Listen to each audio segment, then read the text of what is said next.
This video will help you sleep and relax. But before we begin, I would like to know which city you're from and what time you're watching this.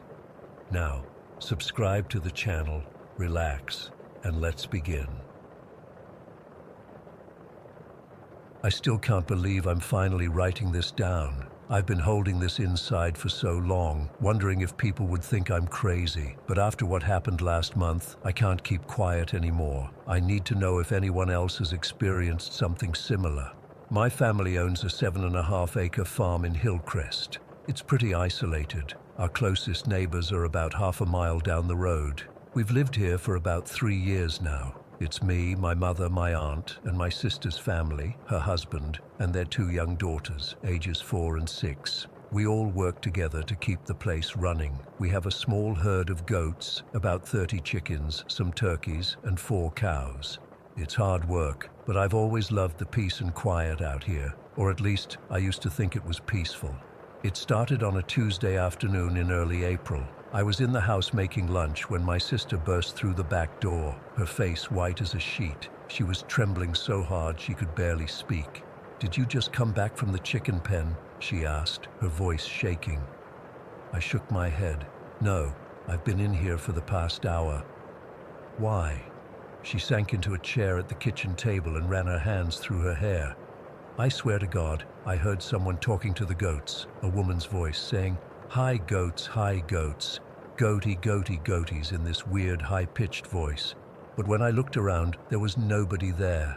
I laughed it off, telling her it was probably just the wind, or maybe one of the neighbors' kids had wandered onto our property. But she was adamant. There was nobody else around, and the voice had been clear as day. I didn't think much about it until a week later when my brother came over to help us fix the tractor. He came in for lunch looking disturbed. "Is there someone else here today?" he asked. "A woman?"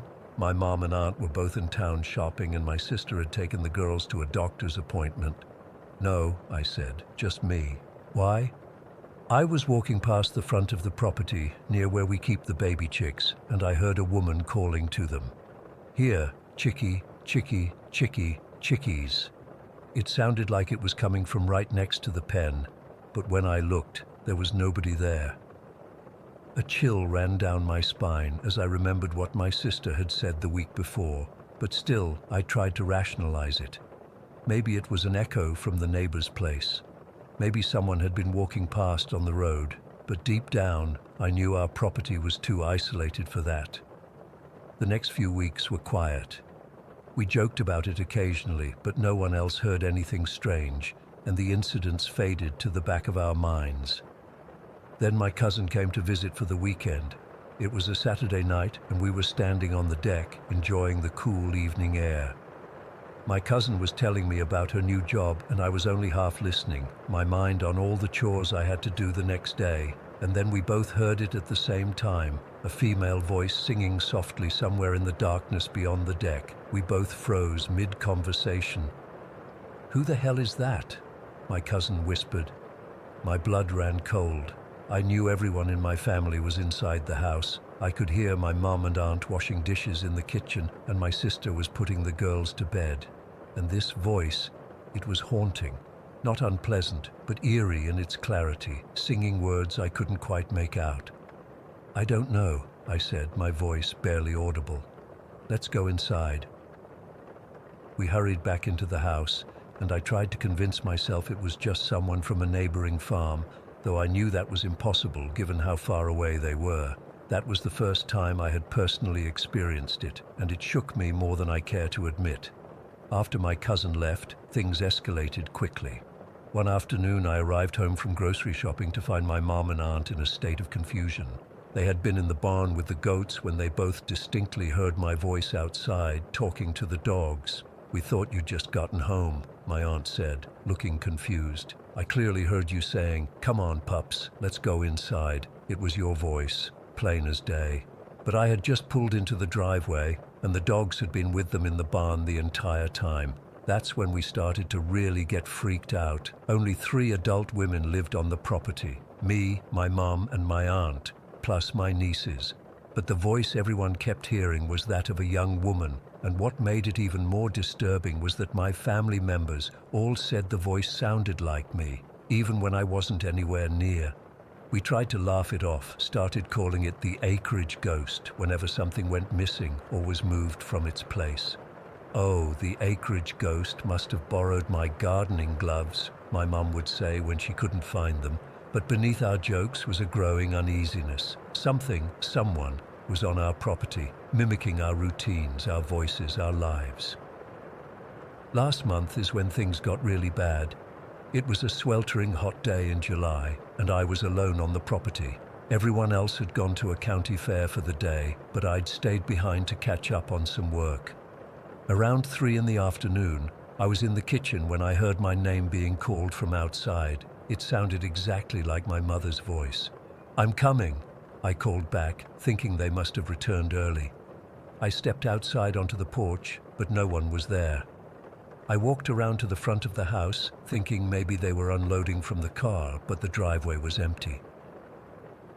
"Mom?" I called out, walking toward the barn. No answer. I pulled out my phone and called my mother, my heart racing. "Hey, where are you guys?" I asked when she picked up. "We're still at the fair," she said. "Is everything okay?" My mouth went dry. "You didn't just call my name from outside?" "No, honey. We're not coming home for at least another couple of hours." I don't remember hanging up the phone. I just remember standing there, paralyzed with fear, as a realization dawned on me. Whatever was on our property wasn't just mimicking our voices anymore. It was trying to lure me outside. I ran back to the house and locked every door and window. I sat in the living room with all the lights on, waiting for my family to return, jumping at every creak and rustle. But the worst was yet to come. As the sun started to set, I heard footsteps on the porch, heavy, deliberate footsteps. Then a knock at the door, 3 sharp raps. "Who's there?" I called out, my voice cracking. No answer. Just 3 more knocks, louder this time. I crept to the window and peered through the curtains. There was nobody there. But as I watched, the porch swing began to move slowly back and forth, as if someone had just stood up from it. I backed away from the window, my heart pounding so hard I thought it might burst from my chest. And then I heard it. A soft humming coming from right outside the living room window. The same tune I'd heard that night on the deck with my cousin. But this time, I could make out words beneath the melody. Come outside, I'm waiting for you." I don't remember much after that. I know I called my brother in a panic, and he drove over immediately. By the time he arrived, the humming had stopped, and the porch swing was still. He checked the entire property and found nothing unusual. When the rest of my family came home, they found me huddled on the couch, lights blazing, refusing to speak about what had happened. Since that day, the voice has been more active than ever. We've all heard it now multiple times. It calls to the animals. It calls our names. Sometimes it sings, always in a woman's voice that sounds disturbingly like mine. Last week, my 6-year-old niece asked me at breakfast, "Auntie, why were you in my room last night?" "I wasn't in your room, sweetie," I told her. "Yes, you were," she insisted. "You were standing by my bed, looking at me. You were singing that song you always sing. We're getting cameras installed next week. I've started keeping a voice recorder running when I'm alone in the house. My mother has contacted a local pastor to come and bless the property, though I'm not sure that will help. The thing that scares me most is that whatever is out there, it's getting bolder. It's not just mimicking anymore. It's creating its own patterns, and it seems to be fixated on me, on my voice." Last night, I woke up at 3 in the morning to the sound of someone calling the goats, using the exact words and tone my sister had described that very first day. Hi goats, goaty, goaty, goaties. But this time, the voice wasn't coming from outside. It was coming from right beside my bed. I lay there, paralyzed, as I felt the mattress dip slightly, as if someone had sat down next to me. I could feel hot breath on my cheek as the voice whispered, "Do you want to hear my real voice now?" I screamed and fumbled for the light, but when the room flooded with brightness, there was nobody there, just the lingering scent of hay and earth, like someone had just come in from the barn. I don't know what's happening on our property. I don't know who or what this presence is. All I know is that it's here, it's using my voice, and it wants something from us, from me, and I'm terrified to find out what that might be. Story 2. I've never actually written this all down before. It happened when I was 9, and I'm 32 now, but I still think about it all the time. It's like it's burned into my memory forever. So our house in Maple Grove, Wisconsin, was this huge old Victorian thing. Had to be at least 100 years old. It had these narrow wooden stairs that would creak no matter how carefully you walked on them. The whole place had that weird old house smell, like a mix of wood polish and something else I could never place. My twin brother James and I shared an upstairs bedroom, and our little brothers, 5 and 4 at the time, had their beds in the finished basement. My mom was a nurse and often worked night shifts at the hospital about 20 minutes away. Our stepdad Mark had only been living with us for about 8 months at that point. He was okay, I guess, not super close with us yet, but he tried. The day it happened was actually already a sad one. We'd gotten the call that morning that our great-grandma Dorothy had passed away during the night. She was 92 and had been sick for a long time with emphysema, always carrying this oxygen tank that made this slight hissing noise as she breathed. She had this very distinct way of walking too, this slow, careful shuffle with one hand always on the railing. When she'd visit our house, we could always tell it was her coming up the stairs because of how slow and deliberate each step was, followed by the sound of her hand sliding along the wooden banister. Mom had gone to help with funeral arrangements and then had her night shift after, so Mark was watching us. It was late October, maybe around 8 or 9 at night. It wasn't stormy or anything. Actually, it was really still outside, not even a breeze, just a clear, cold autumn night. Mark had been trying to get us to go to bed for like an hour, but we were all upstairs in the living room watching TV. James and I kept making excuses about not wanting to sleep in the basement that night. I think we were just sad about great-grandma Dorothy and didn't want to be downstairs. The little ones were being whiny too. Everyone was just in a weird mood. "Come on, guys, your mom's gonna kill me if you're all still up when she gets home in the morning," Mark said for probably the 20th time, running his hand through his hair like he always did when he was frustrated. That's when we heard it, the first creak from the bottom of the stairs.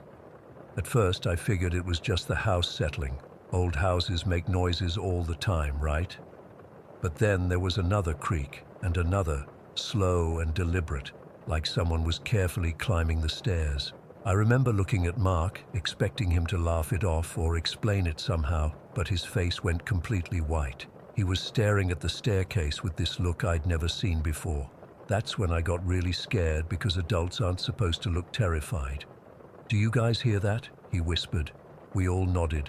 The footsteps continued. Creak, pause, creak, pause. Exactly the pace of someone elderly making their way upstairs. Then we heard it, the sound of a hand sliding along the wooden banister, the slight squeak of skin against the old varnish. Exactly the way great-grandma Dorothy used to navigate those stairs. James grabbed my hand and squeezed it so hard it hurt. My little brother started whimpering and crawled closer to us on the couch. "Is somebody there?" Mark called out, his voice cracking a little. No answer, just another creak on the stairs. The footsteps were about halfway up now. I was frozen, my whole body cold and tingly with fear.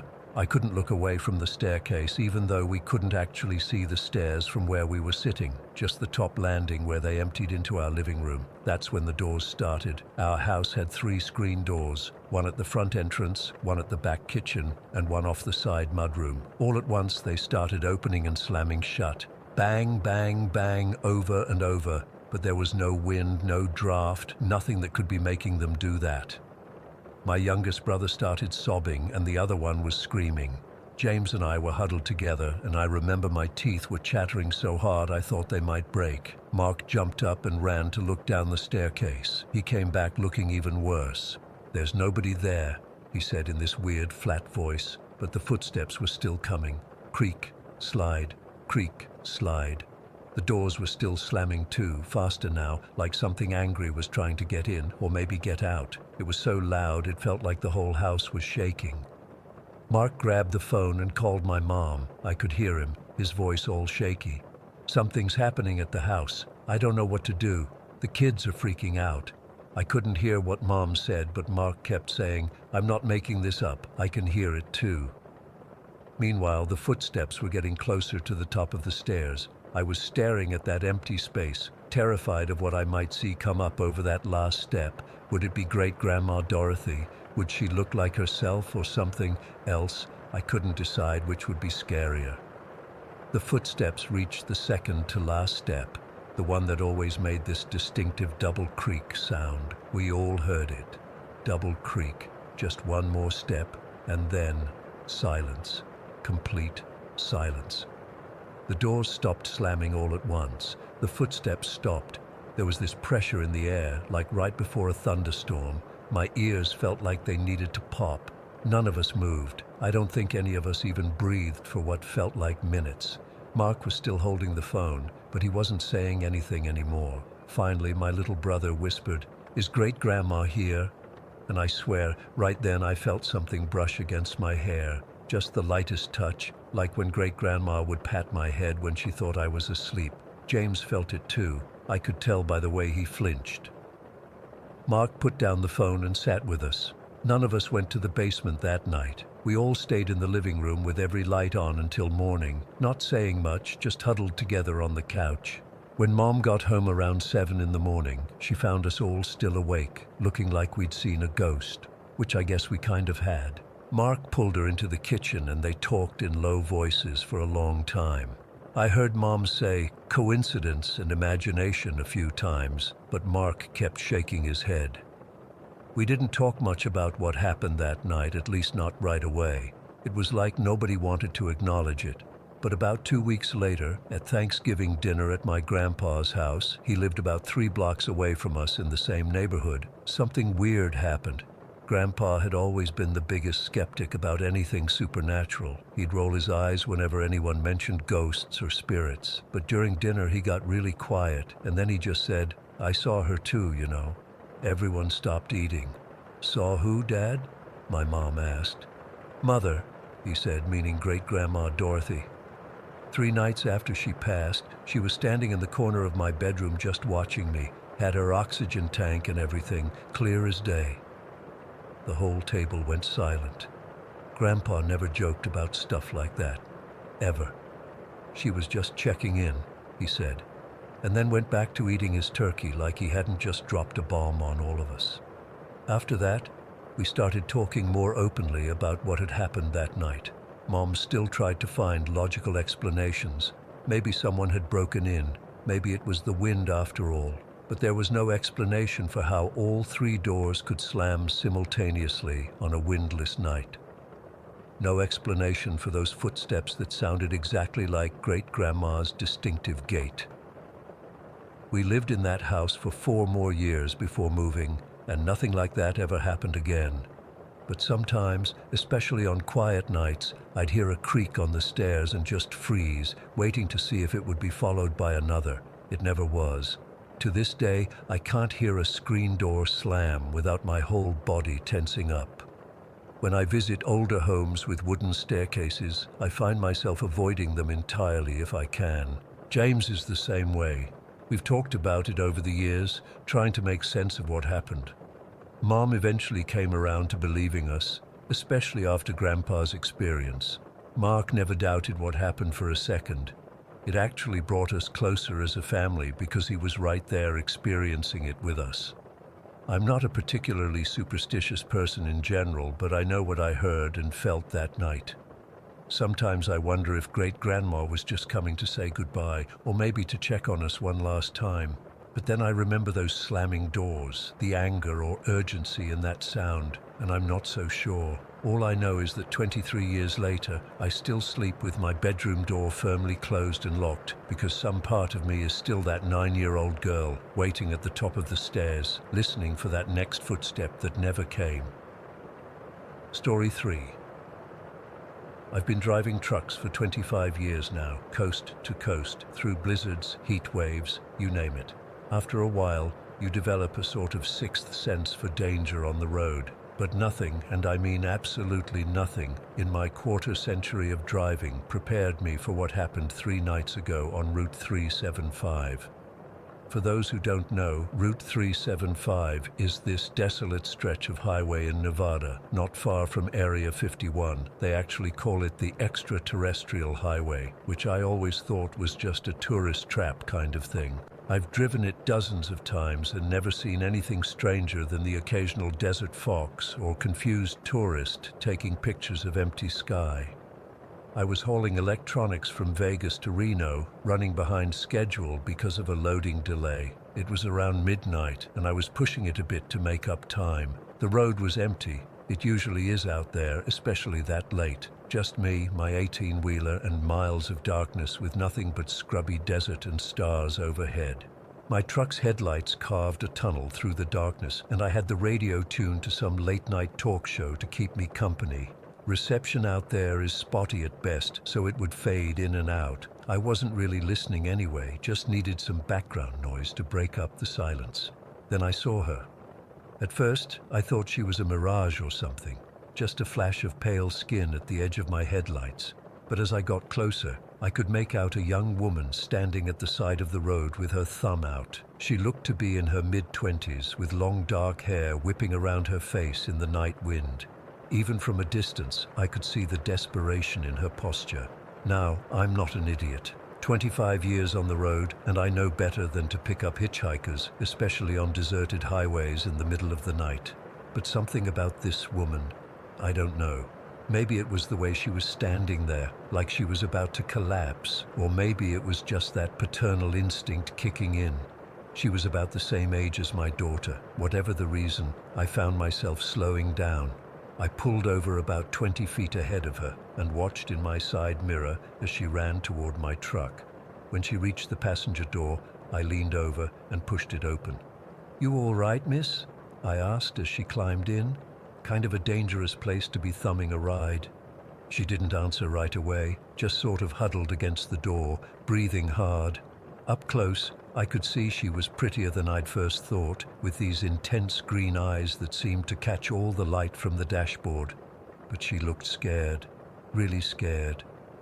"Thank you," she finally said, her voice barely audible over the engine's rumble. "I need to get as far away from here as possible." I put the truck in gear and pulled back onto the road. "Where you headed?" "Just away. North, please." She kept glancing in the rearview mirror, her eyes darting back and forth like she expected something to appear in the darkness behind us. "You running from someone?" I asked. I was starting to wonder if I'd made a mistake. Last thing I needed was some angry boyfriend or husband chasing us down, or worse, cops. She shook her head quickly. "Not someone. Something." That sent a chill down my spine that I can't really explain. There was something in her voice, a certainty, a dread, that didn't sound like someone making things up. "My name's Jack," I said, trying to sound casual. "Jack Turner." She didn't offer her name in return, just nodded and kept staring out the back window. I turned the radio up a bit to fill the awkward silence. We drove for maybe 10 or 15 minutes without talking. The talk show had ended, and now it was just some oldies station playing music from the 50s. Then the radio started acting up. At first, it was just static cutting into the music, but then the static took over completely. Through the white noise, I started hearing voices. Not the regular kind you might pick up from another station bleeding through, but distorted, like they were underwater or speaking backwards. I reached to change the station, but before I could, the woman grabbed my wrist. Her hand was ice cold. "Don't," she whispered. "They'll hear you." "Who'll hear me?" I asked, but she just shook her head and pulled something from her pocket, a silver locket on a delicate chain. She clutched it so tight her knuckles went white. "Listen," she said. "I need to tell you something, but I don't have much time. I'm not running from who, I'm running from what, and they're getting closer." The static on the radio grew louder, and through it came what sounded like my name. "Jack!" I'm not ashamed to admit that scared the living hell out of me. I reached over and switched the radio off completely. "How did it?" I started to ask, but I never finished the question, because that's when the light appeared. 1 second we were driving in darkness, and the next, this blinding blue-white light flooded the cab from above. It was so bright it made my eyes water. The steering wheel started vibrating under my hands, and I could feel a humming through the entire truck. Not like an engine vibration, but deeper, like it was coming from inside my bones. "They found me," the woman whispered. She sounded resigned, like she'd been expecting this all along. The truck's electrical system went haywire. The headlights flickered, the dashboard lit up with warning lights, and that damn radio came back on by itself, blaring static so loud it hurt my ears. I was fighting to keep the truck on the road, squinting against the light, when I felt a blast of cold air. I thought maybe a window had broken, but when I looked over, the passenger door was still closed, and the woman was gone. Just gone. Vanished. The door was still locked from the inside. The seatbelt she hadn't been wearing was still neatly stowed. There was no way she could have jumped out. We were doing 65, and I would have noticed the door opening. The light disappeared as suddenly as it had appeared. The humming stopped. The radio went quiet. Everything went back to normal like nothing had happened, except I was alone in the truck. I pulled over immediately, my hands shaking so bad I could barely grip the wheel. I searched every inch of that cab with my flashlight. Nothing, no sign she had ever been there. Nothing except the locket. It was sitting on the passenger seat where she had been, a small silver oval on a thin chain. My hands were still trembling as I picked it up. It felt warm to the touch, even though the cab had gone ice cold. The locket had a tiny clasp, and when I opened it, there was a faded photograph inside. A little girl, maybe 6 or 7, with long dark hair and serious eyes. She looked exactly like the woman I'd just picked up. I sat there for, I don't know how long, trying to make sense of it all. Eventually, I convinced myself I was overtired seeing things. The brain does weird things when you're exhausted, right? So I put the locket in my pocket, started the truck back up, and kept driving. About an hour later, I pulled into a truck stop just across the county line. I needed coffee, food, and most of all, to be around other people for a while. The place was nearly empty. Just a couple of other drivers hunched over cups of coffee and a middle-aged waitress behind the counter. I ordered the biggest coffee they had and some eggs, then slid into a booth near the window where I could keep an eye on my truck. As the waitress set my coffee down, the locket slipped out of my pocket and clinked against the table. The waitress froze, staring at it. "Where'd you get that?" she asked, her voice tight. I hesitated, then decided on a half-truth. Found it on Route 375. Thought maybe someone lost it. She picked it up carefully, like it might burn her fingers. "This belongs to Eleanor Granger." "Who?" The waitress, her name tag said Doris, sat down across from me without asking. Eleanor Granger disappeared on that highway 50 years ago, 1973. She was 26 years old. My mouth went dry. That's impossible. This locket could belong to anyone. Doris opened it and pointed to the photograph. "That's Eleanor when she was a little girl. I recognize it because her story's kind of famous around here. There was a big search when she vanished. Her car was found empty on the side of Route 375. Engine still running, purse still inside. The only thing missing was this locket she always wore. It was her mother's. I must have gone pale because Doris looked at me more closely. "You okay, honey? You look like you've seen a ghost." "Maybe I have," I said, and before I could stop myself, I told her everything. The hitchhiker, the radio, the light, the disappearance. I expected her to laugh or call the cops thinking I was some drugged-up trucker. Instead, she just nodded slowly. "You're not the first," she said quietly. Over the years, I've heard similar stories from other drivers, always the same stretch of highway. Always around midnight, always a young woman with long dark hair who disappears. Some say she's running from aliens that took her 50 years ago. Others say it's something worse. "Worse than aliens?" I asked, trying to sound like I was joking, but my voice cracked. "There are things in this desert older than any of us understand," Doris said. She slid the locket back to me. "You should keep this. She gave it to you for a reason." "What reason?" Doris just shrugged and stood up, maybe so someone would finally believe her story. "I left the truck stop an hour later with the locket in my pocket. I've been carrying it ever since, turning everything over and over in my mind. I keep thinking about what the woman, Eleanor, said, that she wasn't running from who, but what, and how they found her."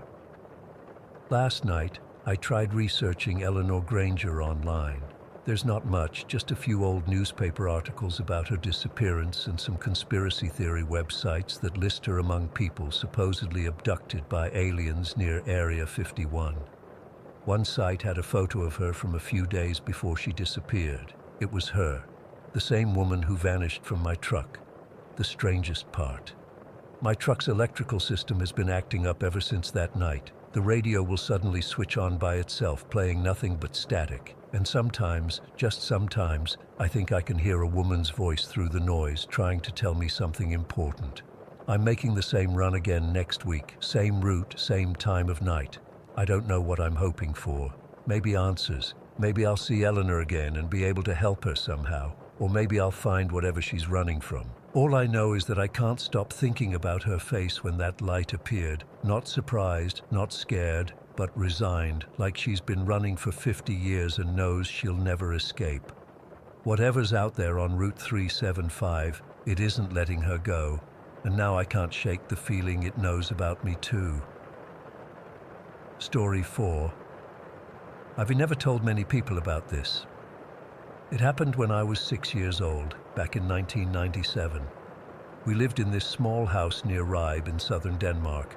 Nothing fancy, just a simple one-story place with wooden floors that creaked when you walked on them. My dad worked at the local factory, and my mom stayed home with me and my little sister Maya, who was only 2 at the time. I was terrified of the dark as a kid, like genuinely terrified. My parents had to leave the hallway light on every night, and I still slept with this beat-up old teddy bear pressed against my chest. My room was at the end of our small hallway, directly across from my parents' bedroom, with Maya's nursery next to theirs. From my bed, if my door was open, I could see straight down the hallway toward the living room and kitchen. I remember that night so clearly. It was early November, already freezing cold outside. Mom had put extra blankets on my bed. I fell asleep like normal, clutching my teddy bear, with the dim yellow hallway light filtering under my door. I woke up suddenly in the middle of the night. Not because of a nightmare or anything, which was unusual for me. I just woke up. My door was slightly open, maybe about 20 centimeters, and through the gap I could see the hallway. Something felt different. The air in my room seemed heavier somehow, like right before a thunderstorm. That's when I saw her. A woman walked slowly past my bedroom door. She was glowing, not like a light bulb or anything, more like how the moon looks on a foggy night. A soft, bluish-white light that seemed to come from within her. She looked maybe in her early 30s, with this incredibly long, fair hair that fell all the way to her waist. She was wearing a simple dress that reached her ankles, kind of old-fashioned looking, plain white with no patterns. But what stands out most in my memory is what she was holding. Cradled carefully in her arms was what looked like a baby, wrapped in some kind of cloth. She was looking down at it with such love. I don't know how else to describe it. Her face was gentle, peaceful. I knew immediately this wasn't my mom. My mom had short dark hair that barely reached her shoulders and would never wear a dress like that around the house. Plus, my mom was asleep in her bedroom. I could hear my dad's familiar snoring from across the hall. The strangest part, I wasn't scared, not at all. Me, the kid who couldn't even go to the bathroom at night without calling for my parents, who checked under the bed every single night for monsters, who needed a nightlight and a teddy bear to fall asleep. I felt completely calm watching this strange, glowing woman walk past my door. She didn't look at me. She didn't seem to notice I was awake. She just walked silently past, focused entirely on the baby in her arms, moving toward the living room. I sat up in bed, curious. I knew the layout of our house, and there was nowhere for her to go past my bedroom except into the living room and kitchen area, but beyond that was just a wall and our dining table pushed against it. No other exits. I waited for her to come back down the hallway.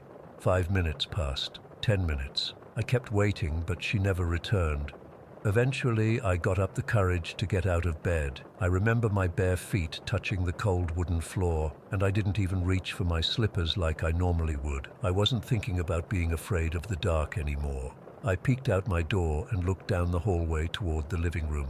The hallway light was still on, casting that familiar yellow glow, but there was no sign of the woman. I tiptoed down the hall past my parents' room where I could still hear my dad snoring, and into the living room. Nothing, just our old couch, the TV in the corner, my sister's toys scattered on the rug. The kitchen was empty too, dishes still in the drying rack from dinner, the fridge humming quietly. Nobody was there. I even checked behind the dining table, even though there was barely enough space for a person to stand there. Nothing. I went back to bed, confused but still not scared. I fell asleep almost immediately and slept better than I had in months. The next morning over breakfast, I asked my mom about the lady with the baby who was in our house last night.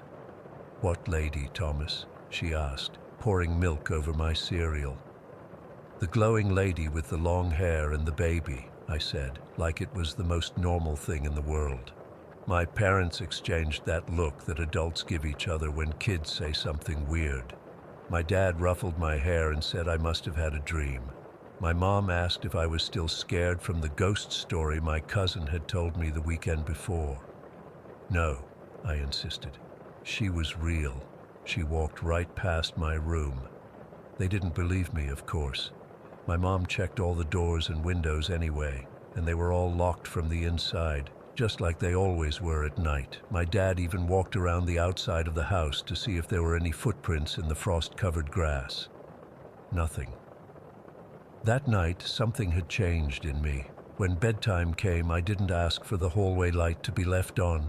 I didn't need my parents to check under the bed or in the closet. I just climbed under my blankets, hugged my teddy bear out of habit rather than necessity, and went to sleep. My fear of the dark was gone, completely gone, overnight. My parents noticed the change immediately. My mom asked if I was feeling okay, and I just told her I wasn't scared anymore. I couldn't explain why, I just wasn't.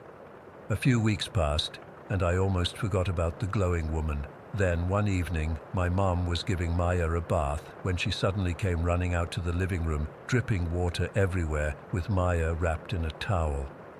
"Thomas," she said, her voice shaky, "did you just walk past the bathroom door? I was sitting on the floor playing with Legos." "No," I said. "I've been here the whole time." "Your dad isn't home yet, right?" She looked toward the front door, which was still locked. "No," I said. "He's still at work."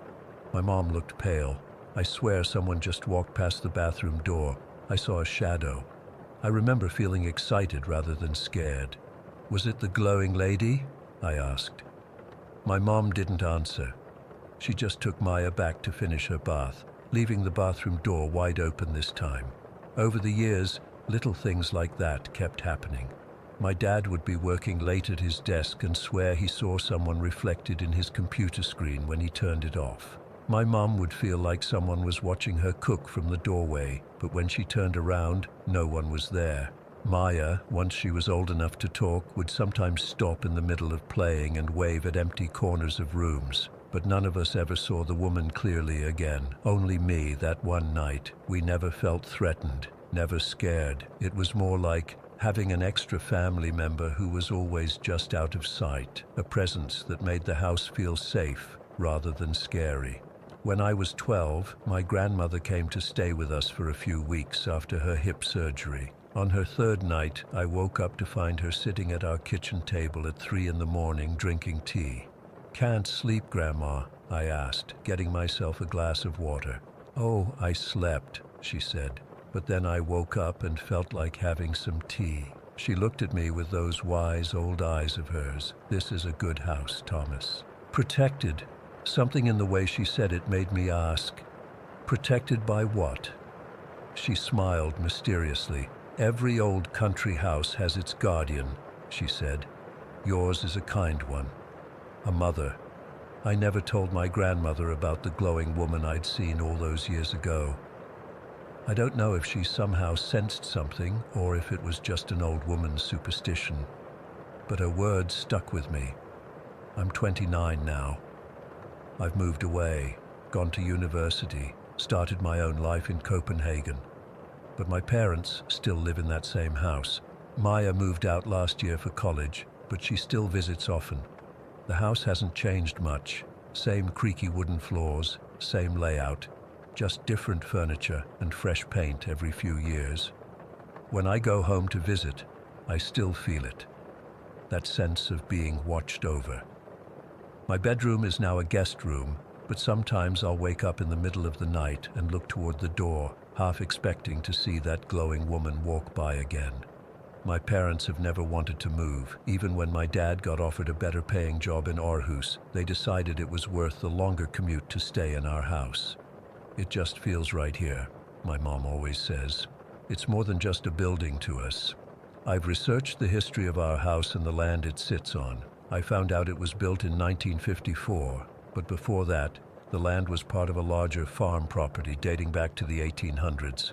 I couldn't find any specific tragedies or stories about a mother and baby, though. No one dying during childbirth or losing a child that I could connect to our ghostly visitor.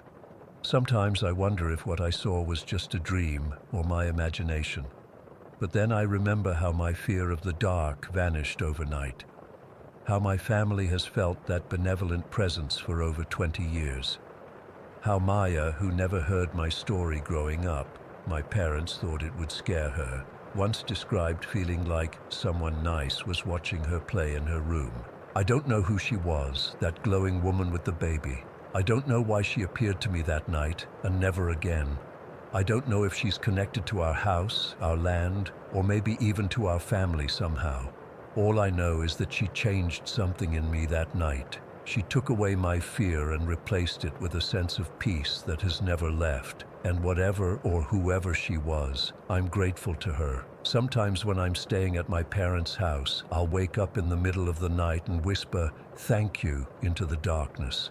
I never get an answer, but the house always feels a little warmer afterward, like someone heard me. Story 5. I never thought I'd actually write this down, but maybe it'll help me make sense of what happened. It still freaks me out thinking about it, even though it's been years. When I was 9, my parents decided we needed to move. Dad got a better job in Las Vegas, and we found this house on the outskirts of the city, practically sitting at the base of the mountains. It was this weird tan color that seemed to blend into the desert, with these big windows that let in way too much sun during the day. The day we moved in, Mom told me I could pick my room out of the 3 bedrooms upstairs. I was so excited. I'd never been able to choose my own room before. I walked through each one, feeling like I was on some kind of house hunting show. The first bedroom had this cool window seat that looked out over the backyard and the mountains.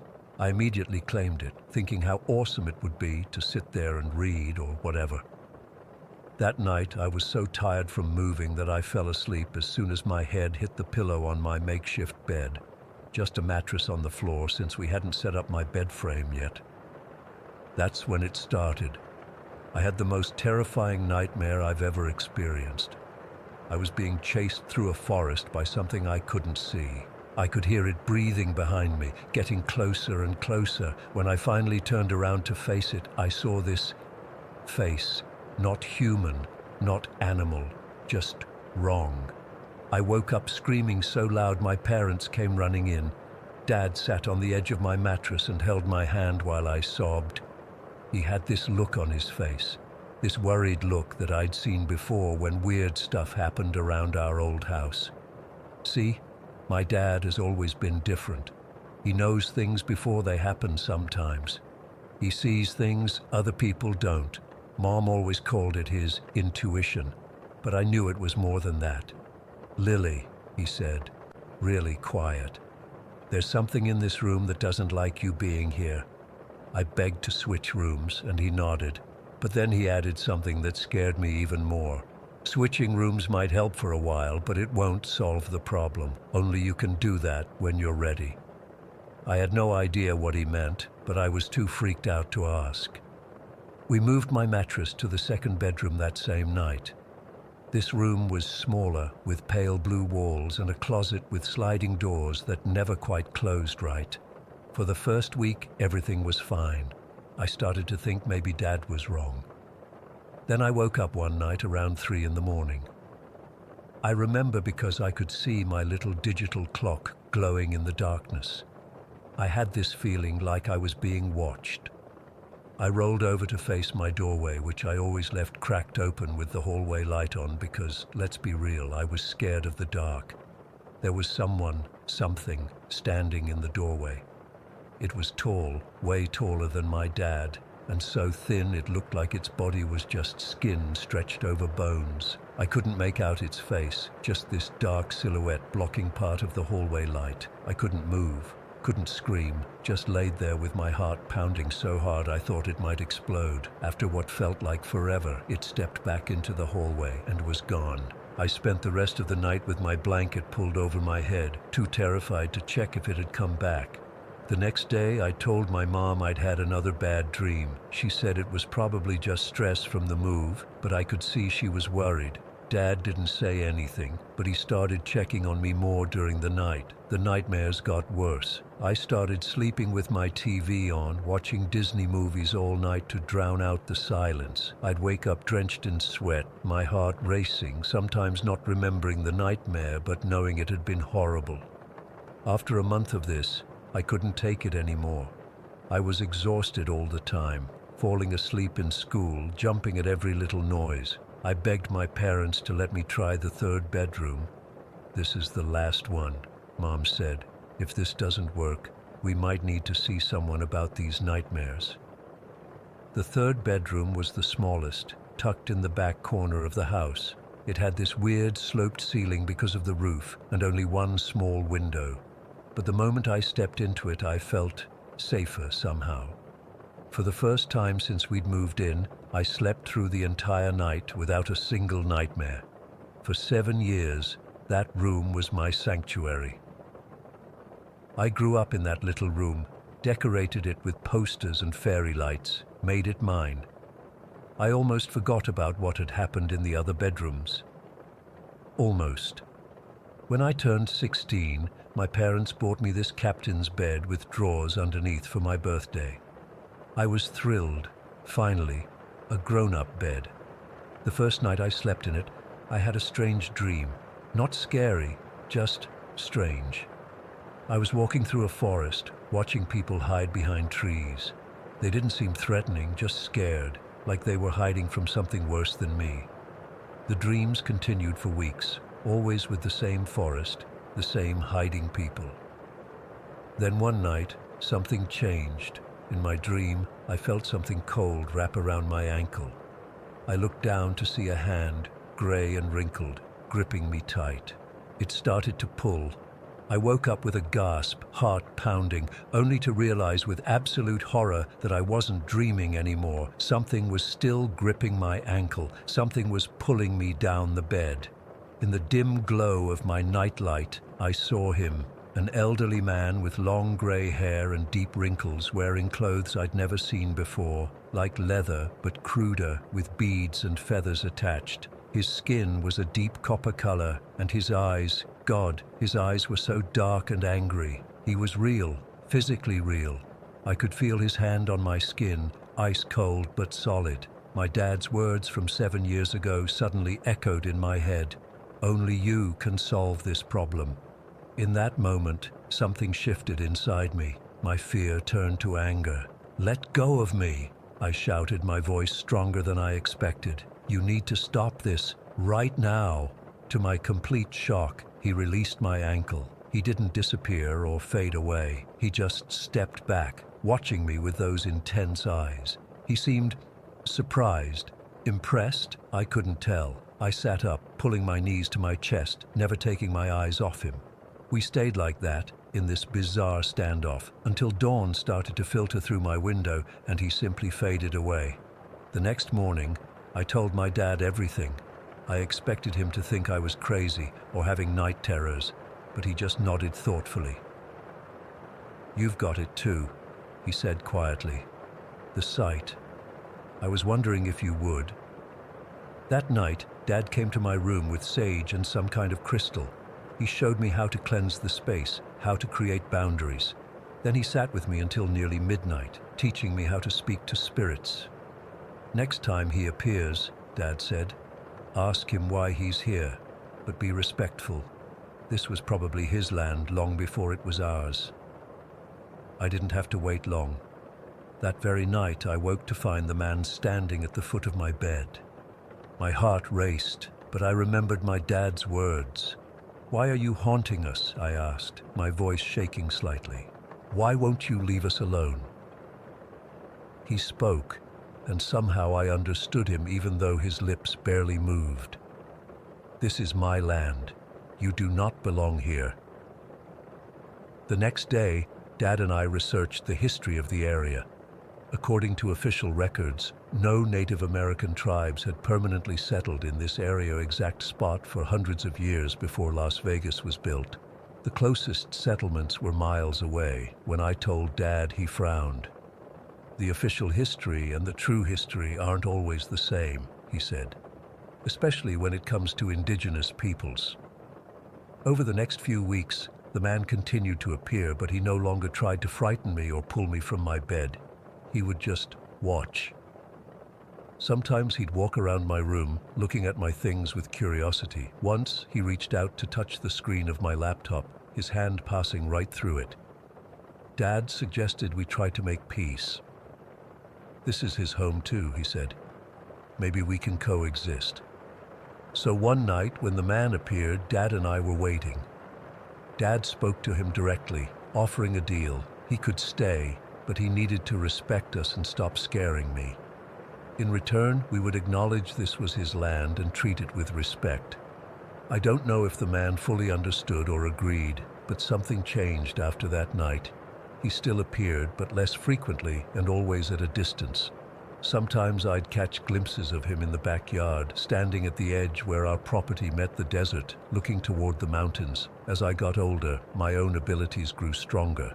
I started seeing other spirits around the house, a young woman in the kitchen, a child playing in the hallway. Unlike the old man, these spirits seemed to come and go. Dad explained that some spirits are tied to places, others to people, and some are just passing through. I still live in that house. My parents moved to Florida after I graduated college, but I couldn't bring myself to leave. This house, with all its spirits and history, has become part of me. The old man still appears sometimes, usually when something changes in the house. He watched when I painted the living room, shaking his head disapprovingly at the bright color I chose. Last week, I found a small arrowhead buried in the backyard while planting a garden. When I showed it to him that night, he actually smiled, the first time I'd ever seen him do that. He pointed to the mountains, then to the arrowhead, then to himself. I think it might have been his. I don't know why I was the one who could see him when no one else could. I don't know why he chose to reveal himself to me that night after 7 years of peace. And I still don't know exactly who he was or what happened to him that bound his spirit to this patch of desert. Some nights I still wake up with that feeling of being watched. The difference is, now I'm not afraid. I just open my eyes, nod to whatever spirit is there, and go back to sleep. This is their home too. Story 6.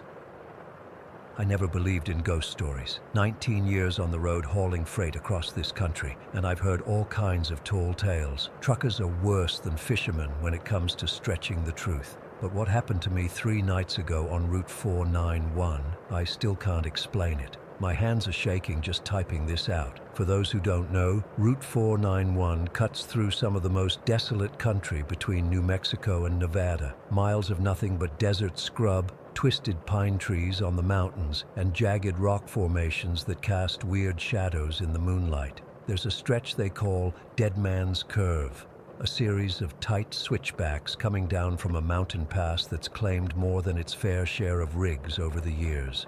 The old-timers talk about trucks that vanish without a trace, apparitions on the roadside, and worst of all, a phantom semi that supposedly hunts lone drivers in the darkest hours of the night. Load of crap, I always thought, until Tuesday night. I was making a haul from Albuquerque to Reno with a trailer full of electronics, running behind schedule thanks to a loading delay, so I was pushing it harder than I should have been. The moon was barely there, just thin slivers of light breaking through heavy cloud cover. My high beams carved a tunnel through the darkness, with dense woods pressing in on both sides of the road. It must have been around 2 in the morning when I first saw her, a woman in a white dress standing right at the edge of my headlight's reach. She wasn't moving or trying to flag me down, just standing there, staring toward the road. I'm not the type to leave someone stranded in the middle of nowhere, especially not on a night cold enough to see my breath inside the cab. I slowed down, pulled over about 50 yards ahead, and grabbed my flashlight from the glove compartment. The moment my boots hit the asphalt, I felt something was off. The air was dead still but freezing cold. No night sounds, no insects, no distant coyotes, nothing. Just the ticking of my engine cooling down. "Hello?" I called out, sweeping my flashlight back down the road. "You need some help, ma'am?" "Nothing, just empty roadside." I walked back to where I'd seen her, checking the ditches and the tree line. Nobody there, no footprints in the loose gravel on the shoulder. Nothing to suggest anyone had been there at all. Maybe I was more tired than I thought. Wouldn't be the first time my eyes played tricks on me after too many hours behind the wheel. I headed back to my truck, telling myself I needed to find a rest stop soon. I'd barely gone another mile when my headlights swept across something in the middle of the highway. A dark mass stretched across my lane. I slammed on the brakes, the trailer jackknifing slightly before I brought the rig to a stop about 10 feet from what I now could see was a person lying across the center line. My heart was hammering. Had I dozed off and hit someone without realizing it? No, that wasn't possible. This person was already here. I grabbed my flashlight again and approached slowly. It was a man in what looked like an old-style trucker's outfit. Flannel shirt, worn jeans, heavy boots. He was lying face up, arms splayed out. When I crouched down beside him, my blood turned to ice. His skin was waxy, cold to the touch. His eyes were open, staring sightlessly up at the night sky, and his mouth was frozen in what looked like a silent scream. This man wasn't just dead, he looked like he'd been dead for a while, but there was no sign of decomposition, no smell, just that unnatural coldness and rigidity. I fumbled for my phone to call 911, my fingers numb with shock and the biting cold. That's when I heard it. A low, rumbling growl that wasn't quite animal, wasn't quite mechanical. It seemed to come from everywhere and nowhere at once. I looked up from the body, and my heart nearly stopped. Headlights, blinding bright, bearing down on me from maybe 100 yards away. A truck, a massive semi that was moving way too fast and making no attempt to swerve around me or the body on the road. I scrambled to my feet and dove for the shoulder. The truck roared past, missing me by inches. The displaced air whipped around me like a cyclone, carrying with it a smell of diesel and something else, something rotten and putrid that made my stomach heave. As it passed, I caught a glimpse of the driver. His face was pale, almost glowing in the darkness of the cab. But his eyes were like black holes, empty sockets that somehow still seemed to be looking right at me. The truck didn't slow down. It just barreled on down the highway, its taillights quickly swallowed by the darkness. I turned back to the body on the road, but it was gone. The asphalt was empty. No drag marks, no blood, nothing to suggest a body had ever been there. I stood there for what felt like forever, my flashlight beam darting around frantically. My breath came in short, panicked gasps that clouded in front of my face. This wasn't happening. It couldn't be happening. I ran back to my truck, hands shaking so badly I could barely get the door open. Once inside, I locked the doors and grabbed my phone again. No signal. I tried the CB radio, nothing but static. That's when the static changed. It morphed into a sound like gravel being crushed, and then, unmistakably, a voice. "You saw him. You stopped. That makes you mine now." I threw the radio down like it had burned me, started the engine with fumbling hands and stomped on the accelerator. The tires spun on the asphalt before catching, and I shot forward, pushing the big Peterbilt as hard as it would go. My eyes kept darting to the rearview mirror, nothing behind me but darkness. 10 miles down the road, I was starting to breathe easier. Maybe it had been some kind of hallucination, carbon monoxide leak in the cab maybe, but I knew that wasn't it. The cab's detector would have gone off. I was approaching Dead Man's Curve now. The road twisted ahead, winding down from the mountain pass in a series of tight switchbacks with a sheer drop on one side and a rock wall on the other. I slowed down, taking it at a reasonable speed, despite every instinct screaming at me to keep going as fast as possible. That's when I saw the headlights in my mirror again. They appeared out of nowhere, way too close, and they were gaining. The Phantom truck was massive, an old model I didn't recognize, with a rust-streaked cab and a trailer that seemed to swallow all light around it. The radio crackled to life again. "You can't escape. Dead Man's Curve is mine."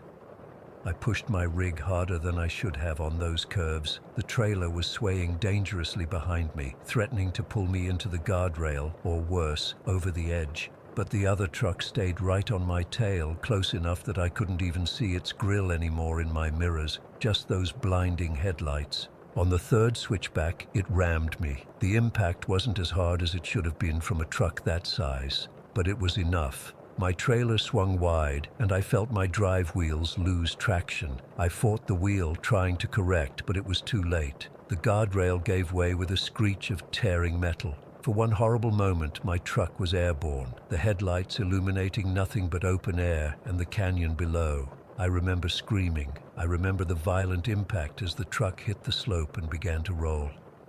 Then darkness. I woke up to daylight filtering through my cracked windshield. By some miracle, the truck hadn't gone all the way down to the canyon floor. It had caught on an outcropping about 100 feet down, coming to rest on its side against some boulders. I was still strapped into my seat, hanging sideways. Everything hurt. Blood was drying on my face from a gash on my forehead. My left arm was definitely broken, but I was alive. It took me forever to get my seatbelt unbuckled without passing out from pain. I managed to drag myself out through the shattered windshield and climb up the rocky slope toward the road. It was the hardest thing I've ever done, and I passed out more than once along the way. When I finally reached the road, I collapsed on the shoulder, too exhausted and hurt to go any further. I don't know how long I lay there before I heard a vehicle approaching. I managed to raise my good arm as a police cruiser came around the bend. The state trooper was shocked to find me alive.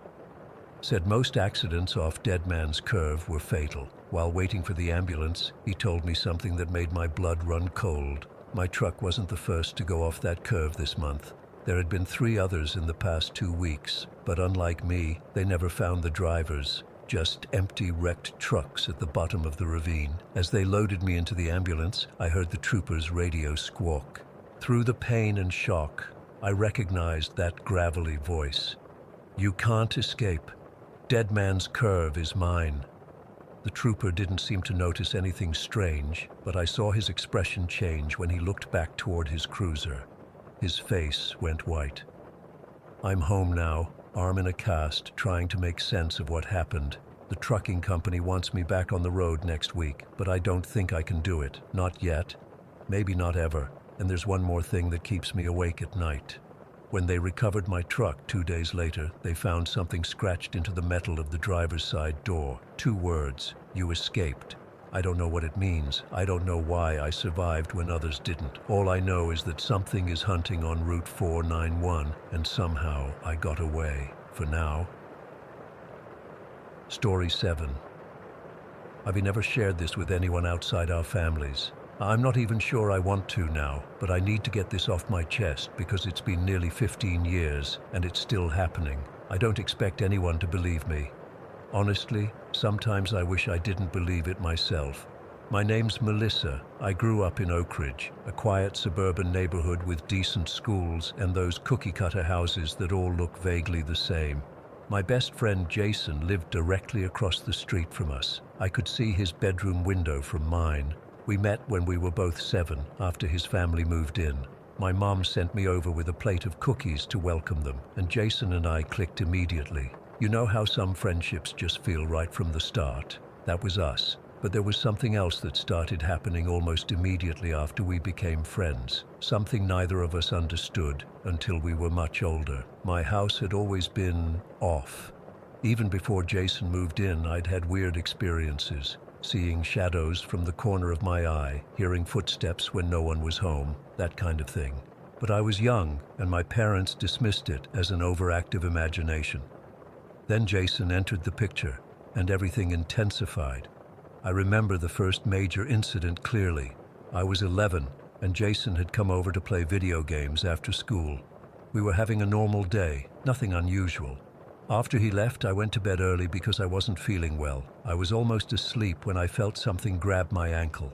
At first, I thought it was my little brother playing a prank, but when I looked down, there was nothing there, yet I could still feel the pressure around my ankle. Before I could scream, I was yanked hard, dragged completely under my bed. I don't remember how I got out. I just remember suddenly being in the hallway, crying hysterically while my parents tried to calm me down. They checked under the bed. Nothing. They said I must have had a nightmare and sleepwalked into the hall, but I had rug burns on my legs and arms from being dragged across the carpet.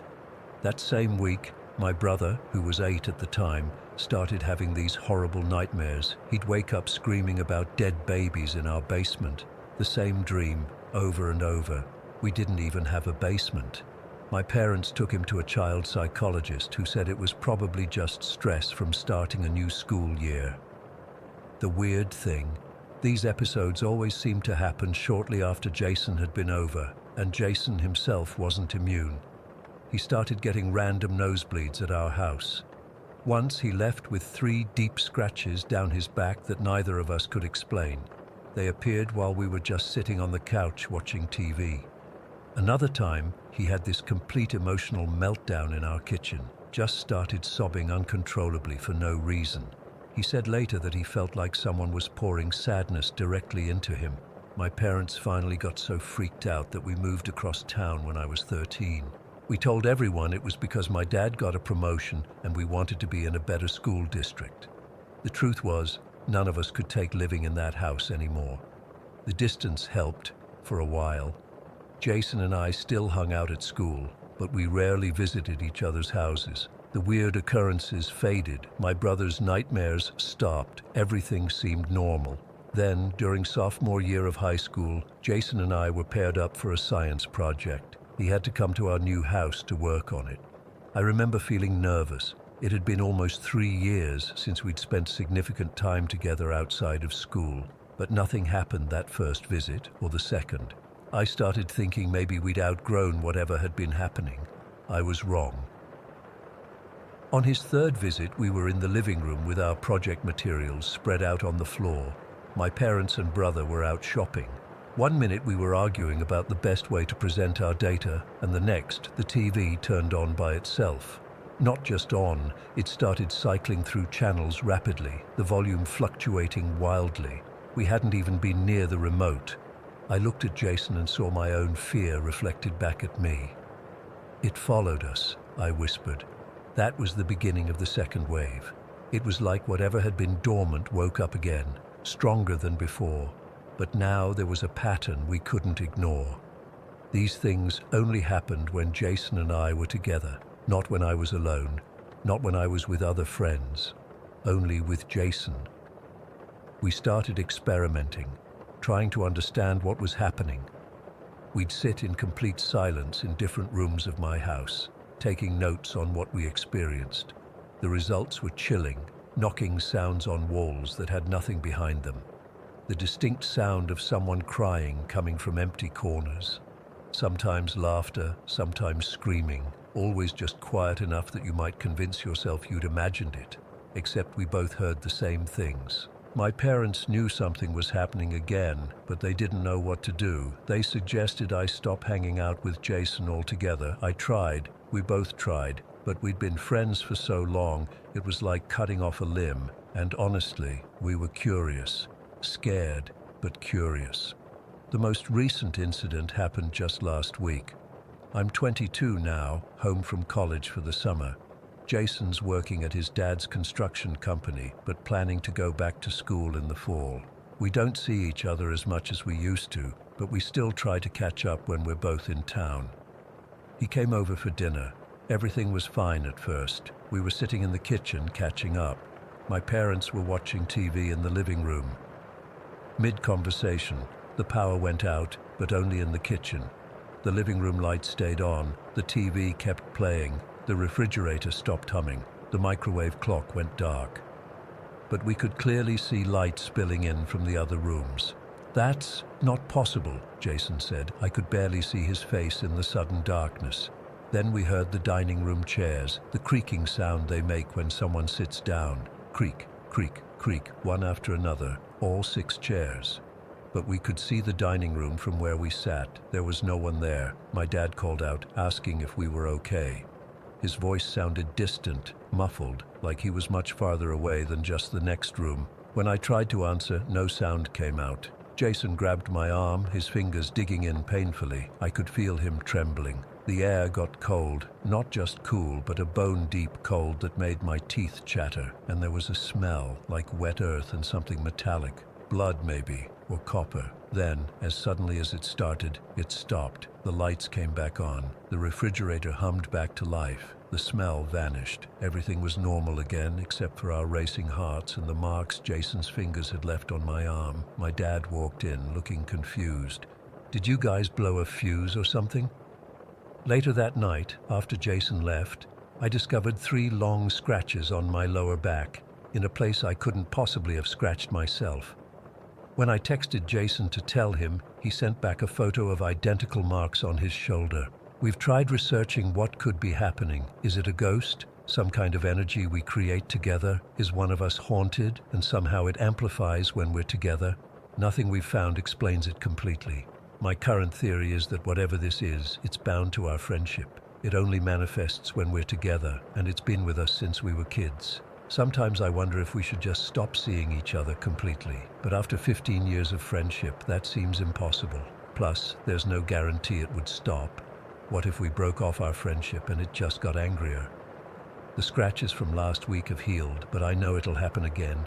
It always does. The longest we've gone without an incident when we're together is maybe 2 hours. Sometimes it's subtle, a whisper, a cold spot, the feeling of being watched. Other times it's aggressive, like being scratched or the power failure. I don't know what connection Jason and I share that attracts this thing. We're not related, we don't look alike, we don't even have that many common interests beyond our friendship itself, but something about us together creates a conduit for whatever this is. Tomorrow, Jason is coming over again. We're going to try something new. Recording devices in every room, thermal cameras we borrowed from his dad's company. Maybe we'll capture something that will help us understand. Or maybe we'll just end up with more questions and more scratches. All I know for sure is that I'm tired of being afraid in my own home. Tired of feeling like our friendship is cursed, but I'm also tired of not knowing. What is this thing? What does it want, and why, out of everyone in the world, did it choose us? If anyone has experienced anything similar or has any insights, please let me know. At this point, I'm willing to try anything, because living with this uncertainty, never knowing when it will appear or what it will do next, is its own kind of torture. Story 8. I still don't know what to make of what happened to me last week. I've been driving trucks for almost 20 years now, and I've seen some strange things on the road. Wildlife darting across highways, weird weather patterns, even a few UFOs that turned out to be military aircraft from nearby bases, but nothing like what I experienced on Interstate 40 through New Mexico. My name's Eddie Malone, and I've been hauling freight since I was 23. I've driven through every state in the continental US, through blizzards, thunderstorms, you name it. I've never been the superstitious type. Ghost stories around the campfire were always just that, stories. At least that's what I thought until last Tuesday night. I was on a routine haul from Oklahoma City to Los Angeles carrying auto parts. Nothing special. My schedule had me driving through New Mexico after dark, which I normally don't mind. The desert at night can be peaceful, even beautiful in its own way. I had a full thermos of coffee, my playlist going, and a clear night ahead of me. It was around 1 in the morning when things started getting weird. I was about 50 miles east of Albuquerque, and traffic was almost non-existent, just the occasional car and another semi now and then. The moon was bright, lighting up the desert landscape on either side of the highway. I remember noticing how clear the sky was. You could see every star out there. I first noticed the lights in my rearview mirror. At first, I thought it was just another truck coming up behind me, but something felt off. The lights were positioned wrong, too high up and spread too wide to be headlights. And they had this weird bluish tint to them. I kept checking my mirror, watching them get closer, then they just disappeared. 1 second they were there, the next, gone. I figured I was just tired, my eyes playing tricks on me. I'd been on the road for 14 hours at that point, even with my regulated brakes. So I took a swig of coffee, turned up the radio, and tried to focus.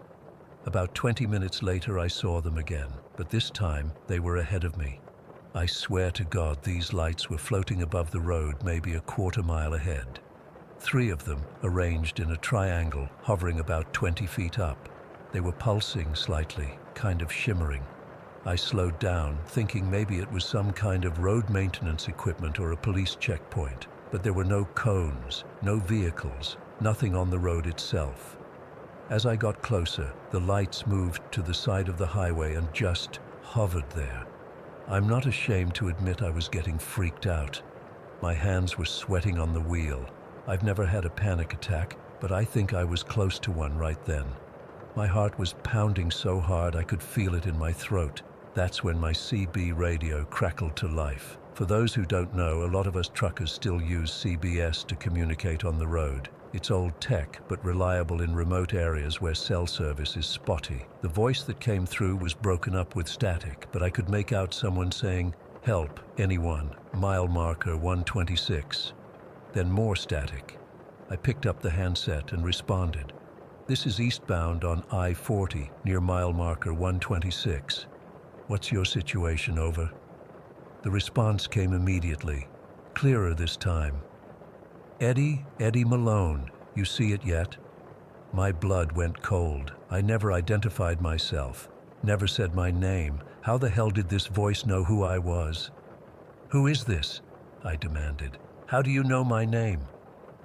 More static then. "They're watching you, Eddie. They've been watching you since Tucumcari." I hadn't even passed through Tucumcari yet. It was still ahead of me to the east. I was heading west. "Who's watching me? What are you talking about?" My voice was shaking. I couldn't help it. "The lights, Eddie. Don't let them get close to your windows." Just as the voice said this, I noticed the lights were moving again, pacing my truck. They were floating alongside me, at the same height as my driver's side window. I could see now that they weren't just points of light. There was something inside them, like a swirling mist, and they were keeping perfect pace with my truck, even though I was going 70 miles per hour. I hit the gas, pushing my rig faster. The speedometer crept up to 80, which is faster than I ever drive my truck. The engine was roaring in protest, but those lights matched my speed exactly, like they were tethered to my vehicle. The CB crackled again. "Stopping won't help. Running won't help. Should have listened earlier." "Earlier? What are you talking about? Who are you?" I was practically yelling now. No response, just static. Then the radio went dead. Not just silent, dead. The power indicator light went off, even though everything else in my cab was working fine.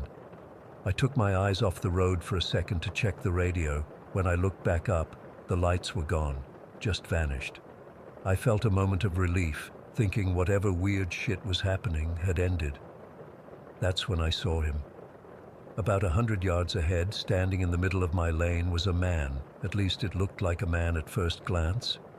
Tall, impossibly thin, wearing what looked like a wide-brimmed hat. He was just standing there, not moving, not reacting to my truck barreling toward him at 80 miles per hour. I slammed on the brakes, the trailer jackknifing slightly behind me. The tires screamed against the asphalt, and I could smell burnt rubber filling the cab. I managed to stop maybe 10 feet from this person. But as I sat there, heart hammering, hands shaking, I realized something wasn't right. The figure was too still, unnaturally still, and tall, at least 7 feet. The proportions were all wrong. His arms hung down almost to his knees, and his eyes. God, his eyes. They were just empty sockets, but somehow I could feel them staring right at me, through me. The figure tilted its head like it was studying me. Then it smiled, a horrible wide grin that split its face almost ear to ear. Its mouth opened, and I heard a voice, even though my windows were rolled up. "You should have listened, Eddie. You should have pulled over." The voice sounded exactly like the one on the CB.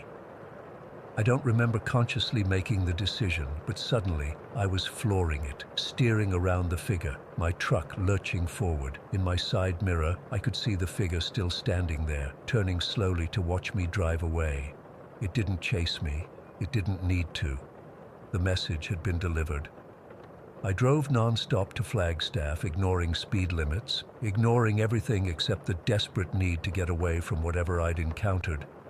My hands didn't stop shaking for hours. When I finally pulled into a truck stop outside Flagstaff, it was almost dawn. I stumbled into the diner there, ordered coffee, and tried to make sense of what had happened. The waitress must have noticed something was wrong because she asked if I was okay. I lied and said I was fine, just tired. How do you tell someone you just had an encounter with something that shouldn't exist? I called my dispatcher and made up some story about feeling ill, needing a day to recover before continuing. He wasn't happy, but what could he do? I spent the whole day in a motel room, curtains drawn, jumping at every sound. I couldn't sleep. Every time I closed my eyes, I saw that figure's empty eye socket staring at me, that impossibly wide grin. I've been trying to rationalize it since then. Maybe I did fall asleep at the wheel. Maybe it was some elaborate prank by other truckers. Maybe some kind of hallucination brought on by exhaustion or something I ate. But deep down, I know what I saw was real. Those lights weren't from this world. And that figure in the road, that was no man. I've talked to a few other truckers since then, casually bringing up strange experiences on I-40. Most laugh it off, but a few get this look in their eyes, this knowing fear. One old-timer told me about desert walkers, entities that roam the southwest highways at night looking for travelers to, what? Terrorize? Take? He wouldn't elaborate.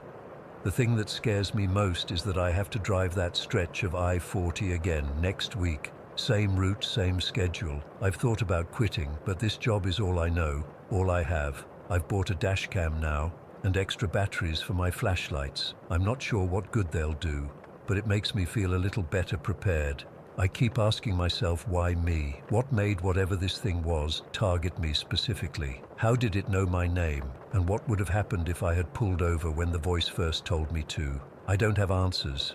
All I know is that I'm dreading my next drive through New Mexico. The desert holds secrets, and I've seen something I wasn't meant to see. I just hope it's done with me, that our paths don't cross again. But somehow, I don't think I'm that lucky. When I look in my rearview mirror now, even in broad daylight, I find myself holding my breath, waiting for those lights to appear again.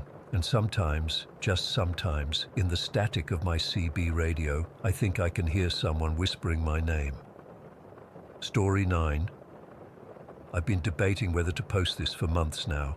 I'm not really into paranormal stuff, and I've always tried to find logical explanations for weird things. But what's been happening in my house the past few years has gone beyond anything I can rationally explain. I guess I'm hoping someone here has experienced something similar or might have answers.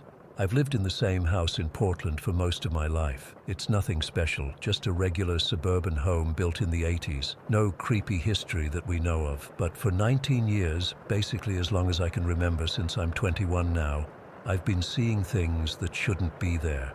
There are two, I don't even know what to call them, apparitions, spirits. The first one is a little girl, maybe around 5 years old, with curly hair and wearing this old-fashioned dress. She appears as this white, misty silhouette, never fully solid. I first saw her when I was just a toddler. My mom says I used to talk about the white girl who would stand in my doorway at night.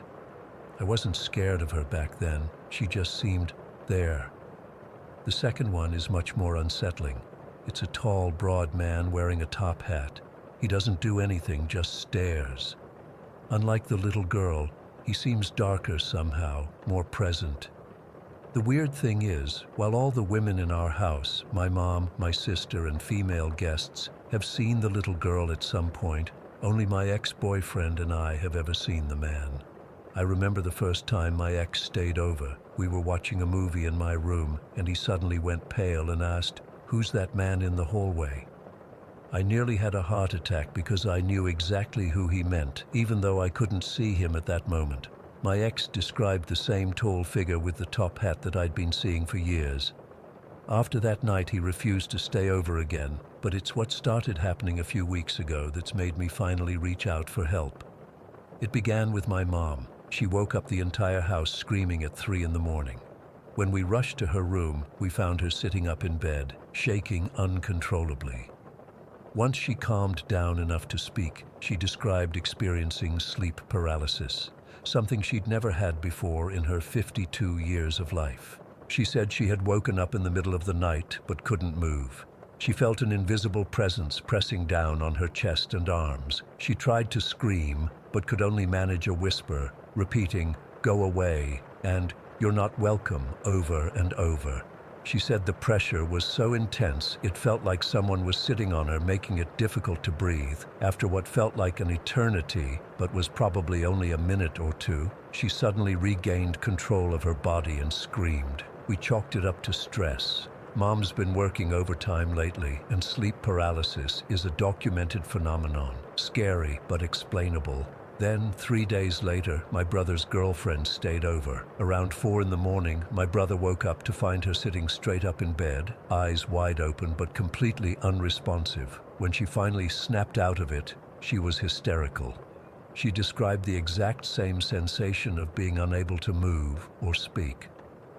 But what terrified me was when she mentioned seeing the little girl standing beside the bed watching her, except she described the girl's face as demented, with a twisted smile that stretched too wide. I've never felt negative energy from the little girl before. She always just seemed lost or curious. But hearing her described that way sent chills through me. That same night, after everyone had finally gone back to bed, I lay awake, staring at my ceiling, too afraid to close my eyes. Around 5 in the morning, I must have drifted off because the next thing I knew, I was experiencing it too. I woke up but couldn't move a muscle. My eyes darted around the room in panic, and that's when I noticed my closet door was open slightly, which was strange because I always keep it firmly closed. As I watched, unable to even scream, the door slowly opened wider and I could feel something emerge from inside. I couldn't see anything, but the weight of its presence was overwhelming. It moved to the side of my bed and seemed to tower over me. The pressure on my chest became unbearable, like someone had placed a concrete block directly on my sternum. I tried desperately to say the same words my mom had, "Go away, you're not welcome," but all that came out was a pathetic wheeze. The most terrifying part was realizing that what I was experiencing was identical to what my mom had described, down to the smallest details she hadn't even shared with me. I only found out later when we compared notes that we'd both felt the same specific sensation of pressure starting at our shoulders and moving inward toward our chests.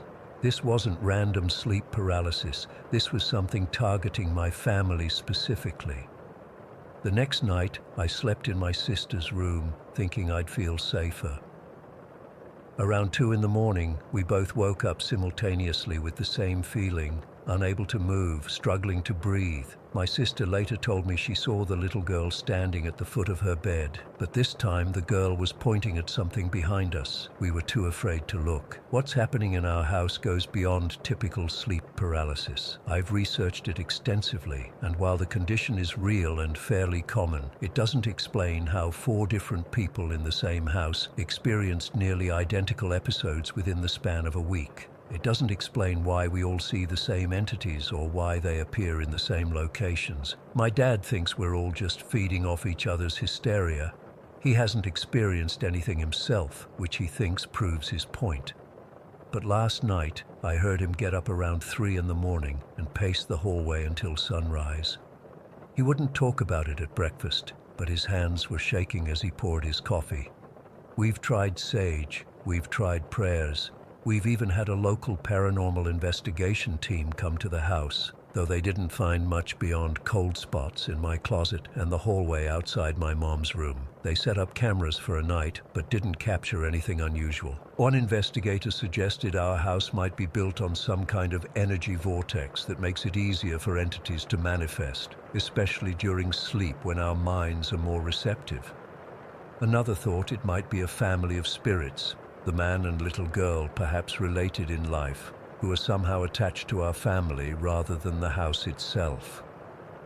I've started keeping a detailed log of every incident, noting the time, date, location in the house, and what we experienced. The pattern is too consistent to ignore. Almost all episodes occur between 2 and 4 in the morning. They're more common during new moons. They always start with the sensation of pressure at the shoulders before moving to the chest. Yesterday, I found an old photo album in our attic while searching for any clues about the history of our house or land. Inside was a faded black and white photograph of a man in formal Victorian-era clothing, including a top hat. The photo was labeled Theodore Hammond, 1887. I nearly dropped the album when I saw it. The man's stern expression and broad shoulders were unmistakable. It was him, the figure I'd been seeing since childhood. I haven't told my family about the photo yet. I'm afraid it will only make things worse, make it more real somehow. I did some research on Theodore Hammond and discovered he was a prominent businessman in early Portland who owned several properties, including a large portion of land where our neighborhood now stands. He had a daughter named Elizabeth who died of scarlet fever at age 5. Last night was the worst yet. I woke up paralyzed again, but this time I saw both the man and the little girl standing at the foot of my bed. The girl was holding the man's hand, but her face was twisted into that same demented smile my brother's girlfriend had described. I watched in horror as they slowly approached my bed. The little girl reached out her free hand toward me, and just as her cold fingers were about to touch my arm, my dad burst into my room. He later told me he'd heard me making choking sounds and came to check on me. He didn't see the figures, but he said the room was ice cold despite the heat being on. After he left, I sat up all night with the lights on, too terrified to go back to sleep. This morning, my mom found a child's handprint on her bathroom mirror, too small to belong to anyone in our house. When she tried to wipe it away, she said it felt like the condensation was on the inside of the glass. We're at our breaking point. No one is sleeping. We all take shifts, staying awake to watch over each other. My dad, the eternal skeptic, is talking about selling the house. But I can't shake the feeling that it won't matter where we go. These entities are attached to us somehow, not just the house. I don't know what to do anymore. The paralysis episodes are getting more frequent and more intense. Last night, my mom woke up with 3 long scratches down her back that weren't there when she went to bed. If anyone has experienced anything similar or has any advice beyond the usual sage and blessings, please help us. Something is targeting my family during our most vulnerable moments, and I'm terrified of what might happen if we can't find a way to make it stop. I never believed in any of this stuff before. Now I'm afraid to close my eyes. Story 10. I still get goosebumps thinking about what happened that night. It was about 8 months ago, and I've told a few close friends, but I've never shared it online before. I'm not even sure if I believe in ghosts or the supernatural, but what I saw that night, I can't explain it any other way. I live in this pretty rough neighborhood on the east side of town. It's one of those areas that people warn you not to walk through after dark. My apartment building is right at the edge where our neighborhood meets this fancy golf course. Talk about a clear dividing line between the haves and have-nots. You can literally see golf carts and people in pastel polos from my bedroom window, while on my side there's graffiti and security bars on most windows. Anyway, I was video chatting with my friend Melissa that night. We've been friends since high school, and she lives about 20 minutes away in a similar part of town. It was around 11 at night, and I was lying on my bed with my laptop propped up against some pillows. Melissa was sitting at her kitchen table. We were just catching up, talking about normal stuff, work drama, the latest episode of this show we both watch, complaining about the rising cost of literally everything. Melissa's apartment has this weird layout. When she sits at her kitchen table for our video chats, I can see into her hallway behind her, and there's this doorway that leads to another part of her kitchen. The lighting in her place isn't great, so that doorway always looks kind of shadowy on camera.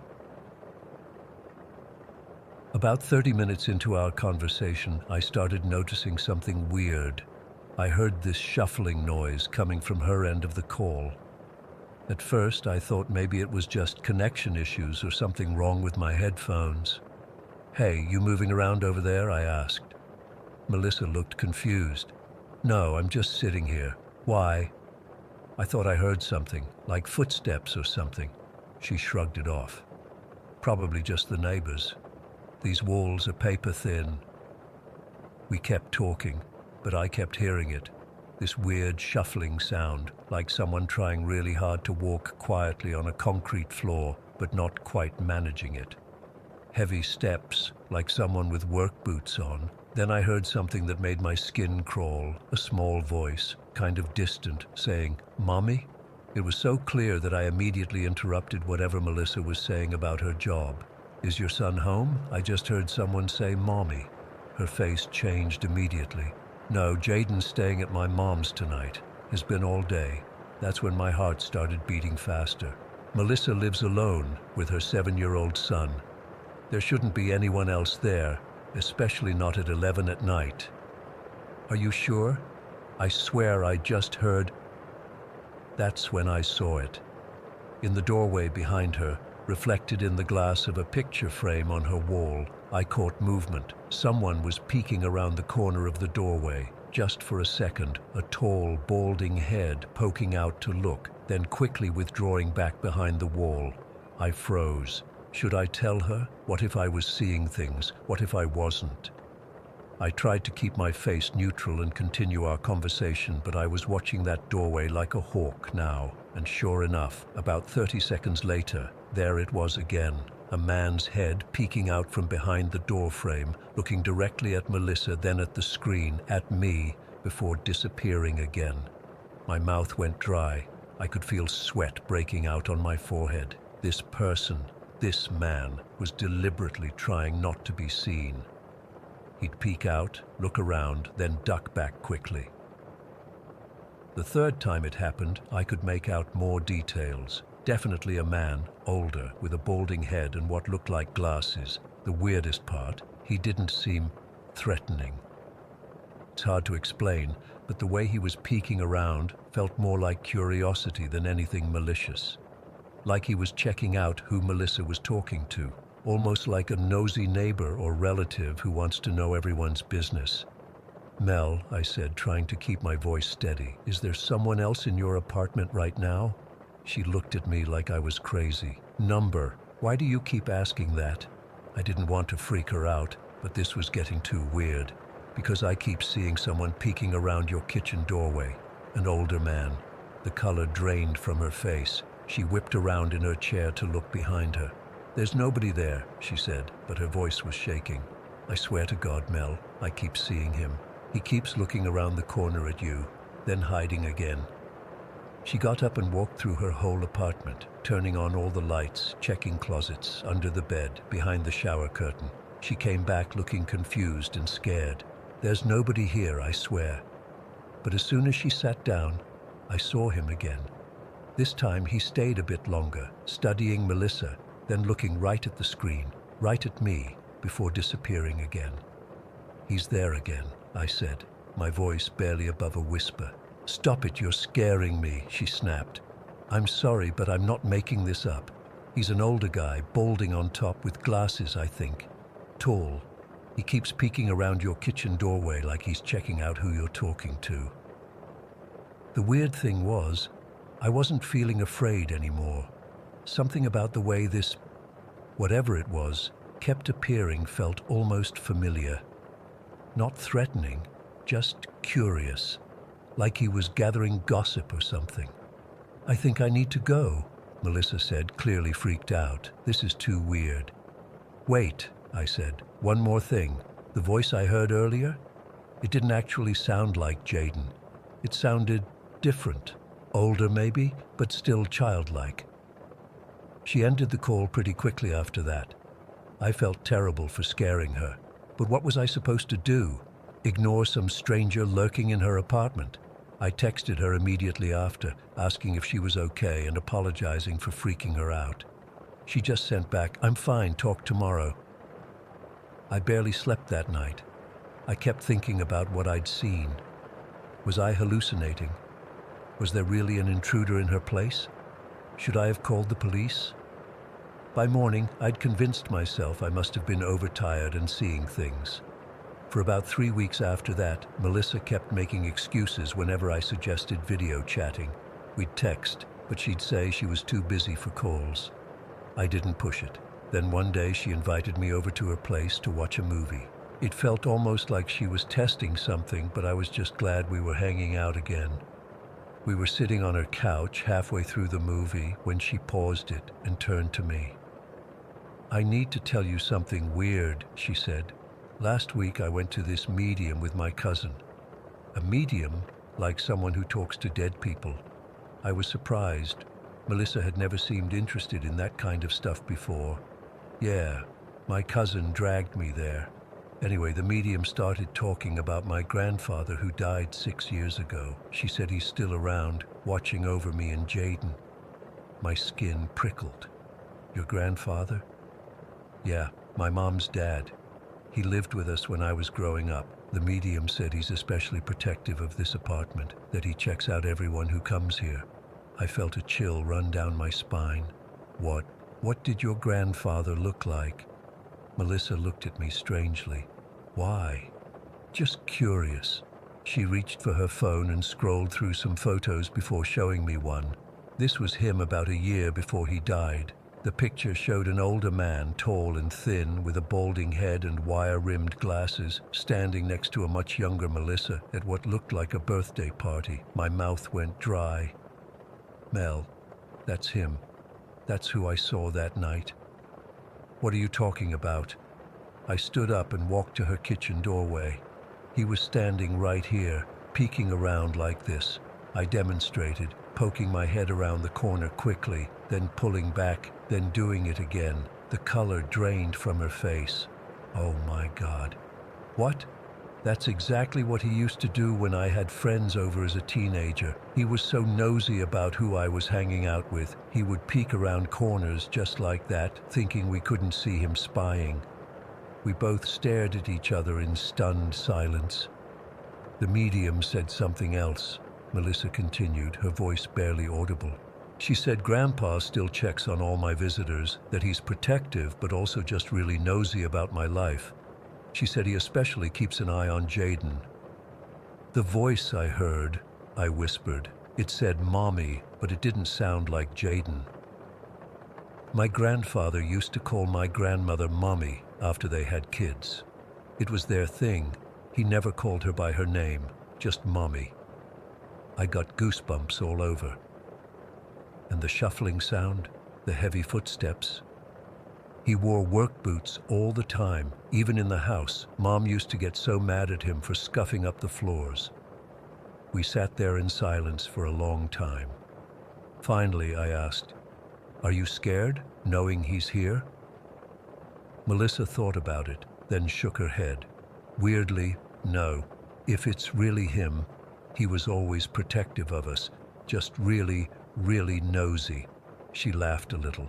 "Even in death, he has to know everyone's business." I stayed at her place until almost midnight that night. We kept the movie on, but neither of us was really watching it. We were both hyper-aware of every sound, every shadow. I never saw him again that night. but I swear I could feel someone watching us. Before I left, Melissa hugged me tighter than usual. "Thank you for telling me what you saw," she said.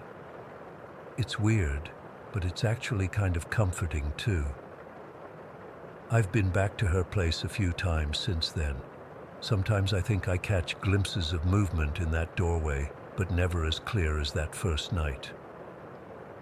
Melissa says Jaden sometimes talks about the grandpa man who watches him play, though he never met his great-grandfather in life. I still don't know what to make of it all.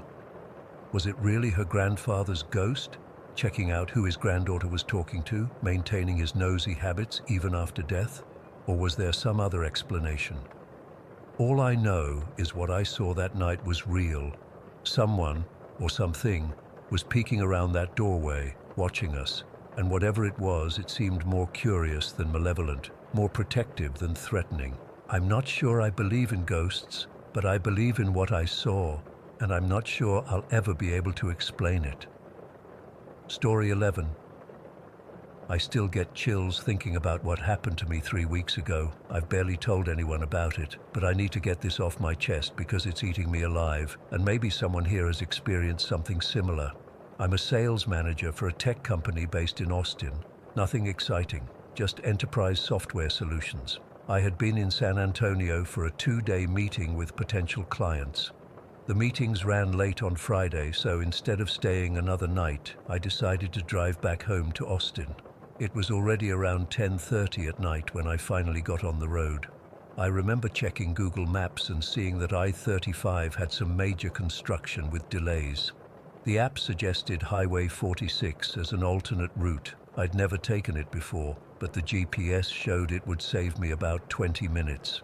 Being tired and just wanting to get home, I decided to go for it. The moment I turned onto Highway 46, something felt wrong.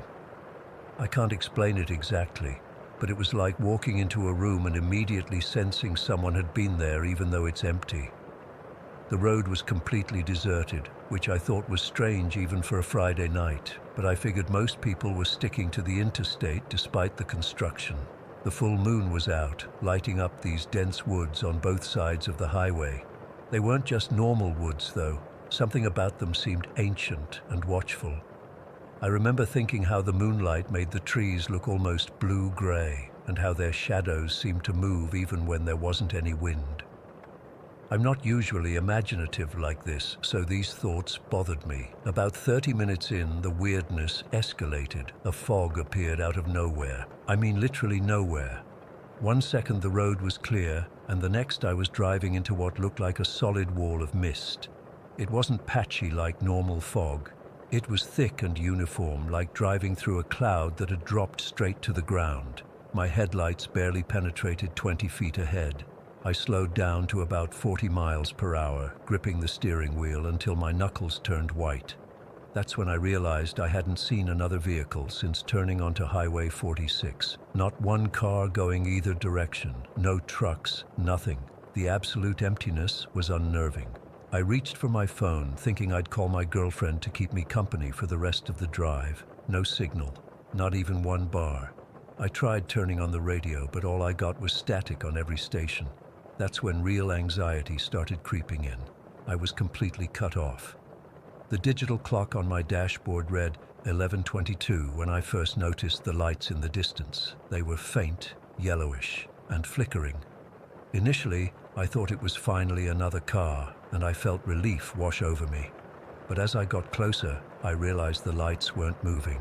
They were stationary, off to the right side of the road. The fog seemed to part just enough for me to make out what looked like an old 2-story house about 50 yards from the highway. There was no driveway leading to it, no mailbox, nothing to suggest anyone actually lived there. Just this old wooden house sitting in a small clearing, illuminated by what appeared to be 2 old-fashioned lanterns hanging on either side of the front door. I don't know what possessed me to pull over. Looking back, it was the stupidest decision I've ever made, but at that moment, it seemed like I needed to check if someone was there who might help me figure out why this highway felt so wrong. Maybe get directions to a faster route back to the interstate. I parked on the shoulder and left my headlights on, pointing toward the house. The engine was still running. Something in me was smart enough to at least do that. The fog swirled around my ankles as I stepped out, and the air felt unnaturally cold for Texas, even in October. The silence was absolute. No insects, no distant traffic, not even the sound of wind in the trees, just my footsteps on the gravel as I approached the house. About halfway there, I stopped dead in my tracks. There was movement in one of the upstairs windows, a shadow crossing slowly from one side to the other.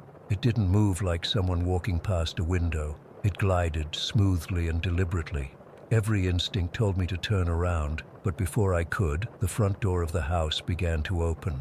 It didn't swing open quickly like someone was coming out. It creaked open slowly, inch by inch, revealing nothing but pitch darkness inside. No light from within, no sign of who was opening it, just darkness darker than the night outside. Then I saw it emerge from the doorway. I still struggle to describe what I saw because my mind doesn't want to process it. It was tall, at least 7 feet, and wore what looked like tattered robes that seemed to blend into the darkness behind it. Where its face should have been, there was only shadow, deeper than any shadow should be able to be. The lanterns on either side of the door didn't cast any light on it, as if the light bent around this thing. The worst part was how it moved. It didn't walk. It glided, hovering just above the ground, moving toward me with obvious purpose and intent. Each step it took made no sound, but I could feel a vibration in my chest, like a deep bass note below the range of human hearing. I broke out of my paralysis and ran back to my car. I've never moved so fast in my life. I jumped in, slammed the door and floored it, tires spinning on the gravel before catching the asphalt. I didn't look back, but I swear I could feel it watching me, its attention fixed on my retreating car. I was doing about 85 miles per hour through fog that should have made that speed suicide, but I didn't care. I just needed distance between me and whatever that was. After a few minutes, my heartbeat started to slow down, and I began to rationalize. Maybe it was just some weirdo in a costume. Maybe I was more tired than I thought, and my mind was playing tricks on me. That's when my headlights started to flicker. They'd dim almost to nothing, then surge back to full brightness. Dim, surge, dim, surge. Each time they dimmed, the darkness seemed to press in around the car. I hit every dashboard button I could reach, trying to stabilize them. Nothing worked. Then the engine died. 1 second I was speeding down the highway, and the next my car went completely dead. No warning lights, no sputtering, just instant silence and darkness as I coasted to a stop in the middle of the empty road. I turned the key frantically, but nothing happened, not even a click. The car was completely lifeless. I sat there in the pitch black, my breath fogging up the windows, too terrified to get out, but knowing I couldn't just sit there all night.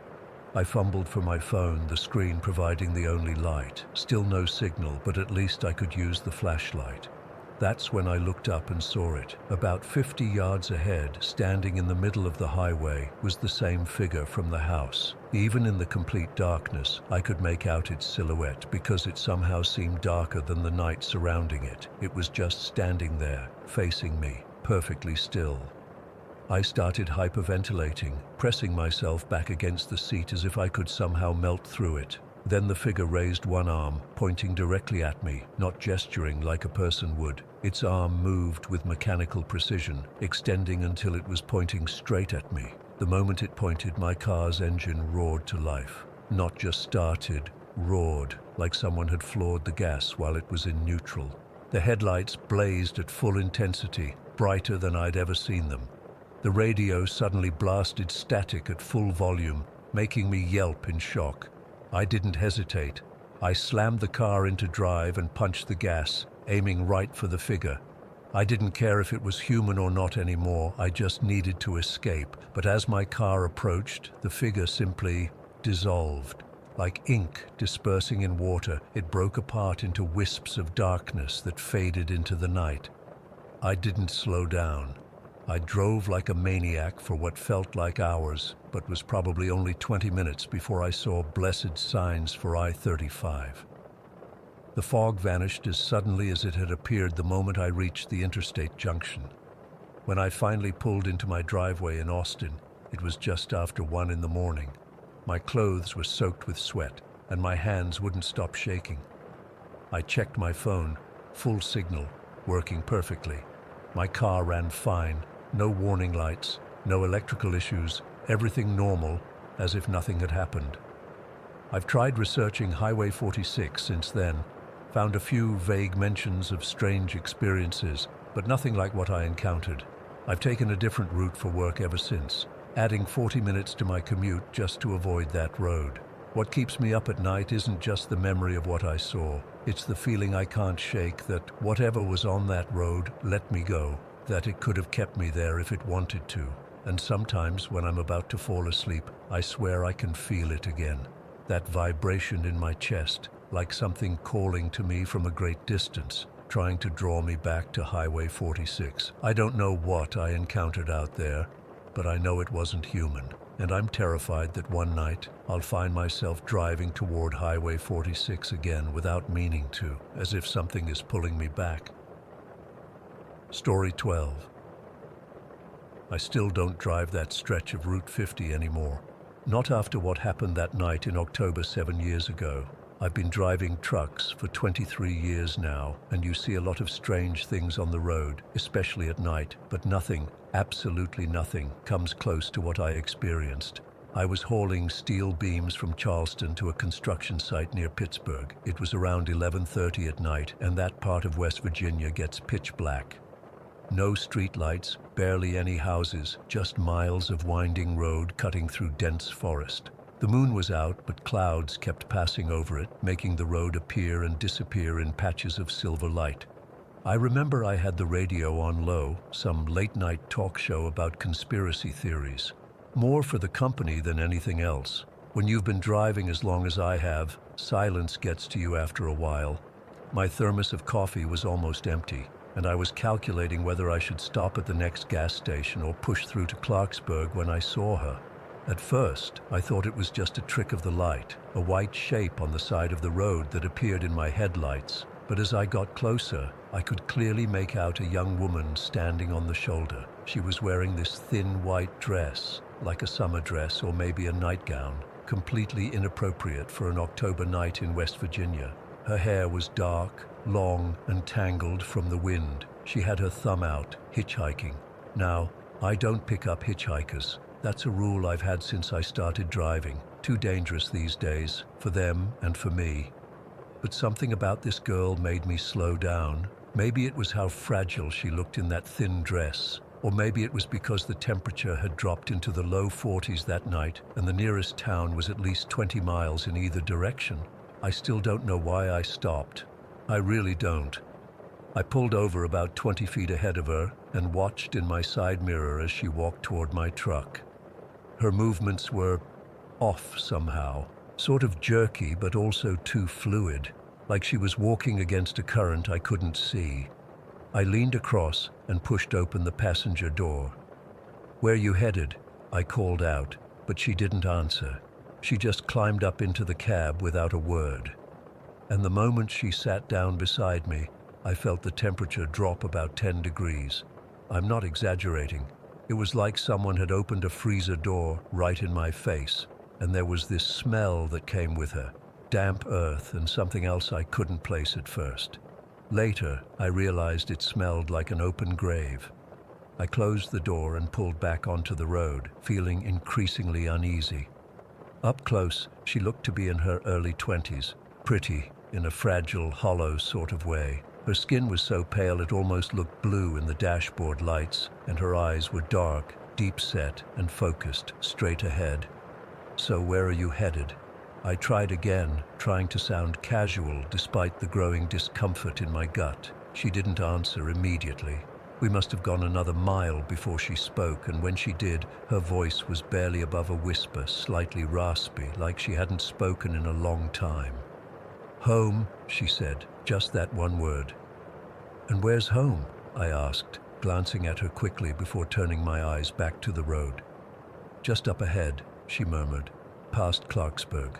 I nodded and tried to think of something else to say, but the silence in the cab was oppressive. I reached over to turn up the radio a bit, desperate for some noise to fill the void, but it had turned to static. I fiddled with the dial but couldn't find the station again, just more static. "Been waiting out there long?" I asked, giving up on the radio.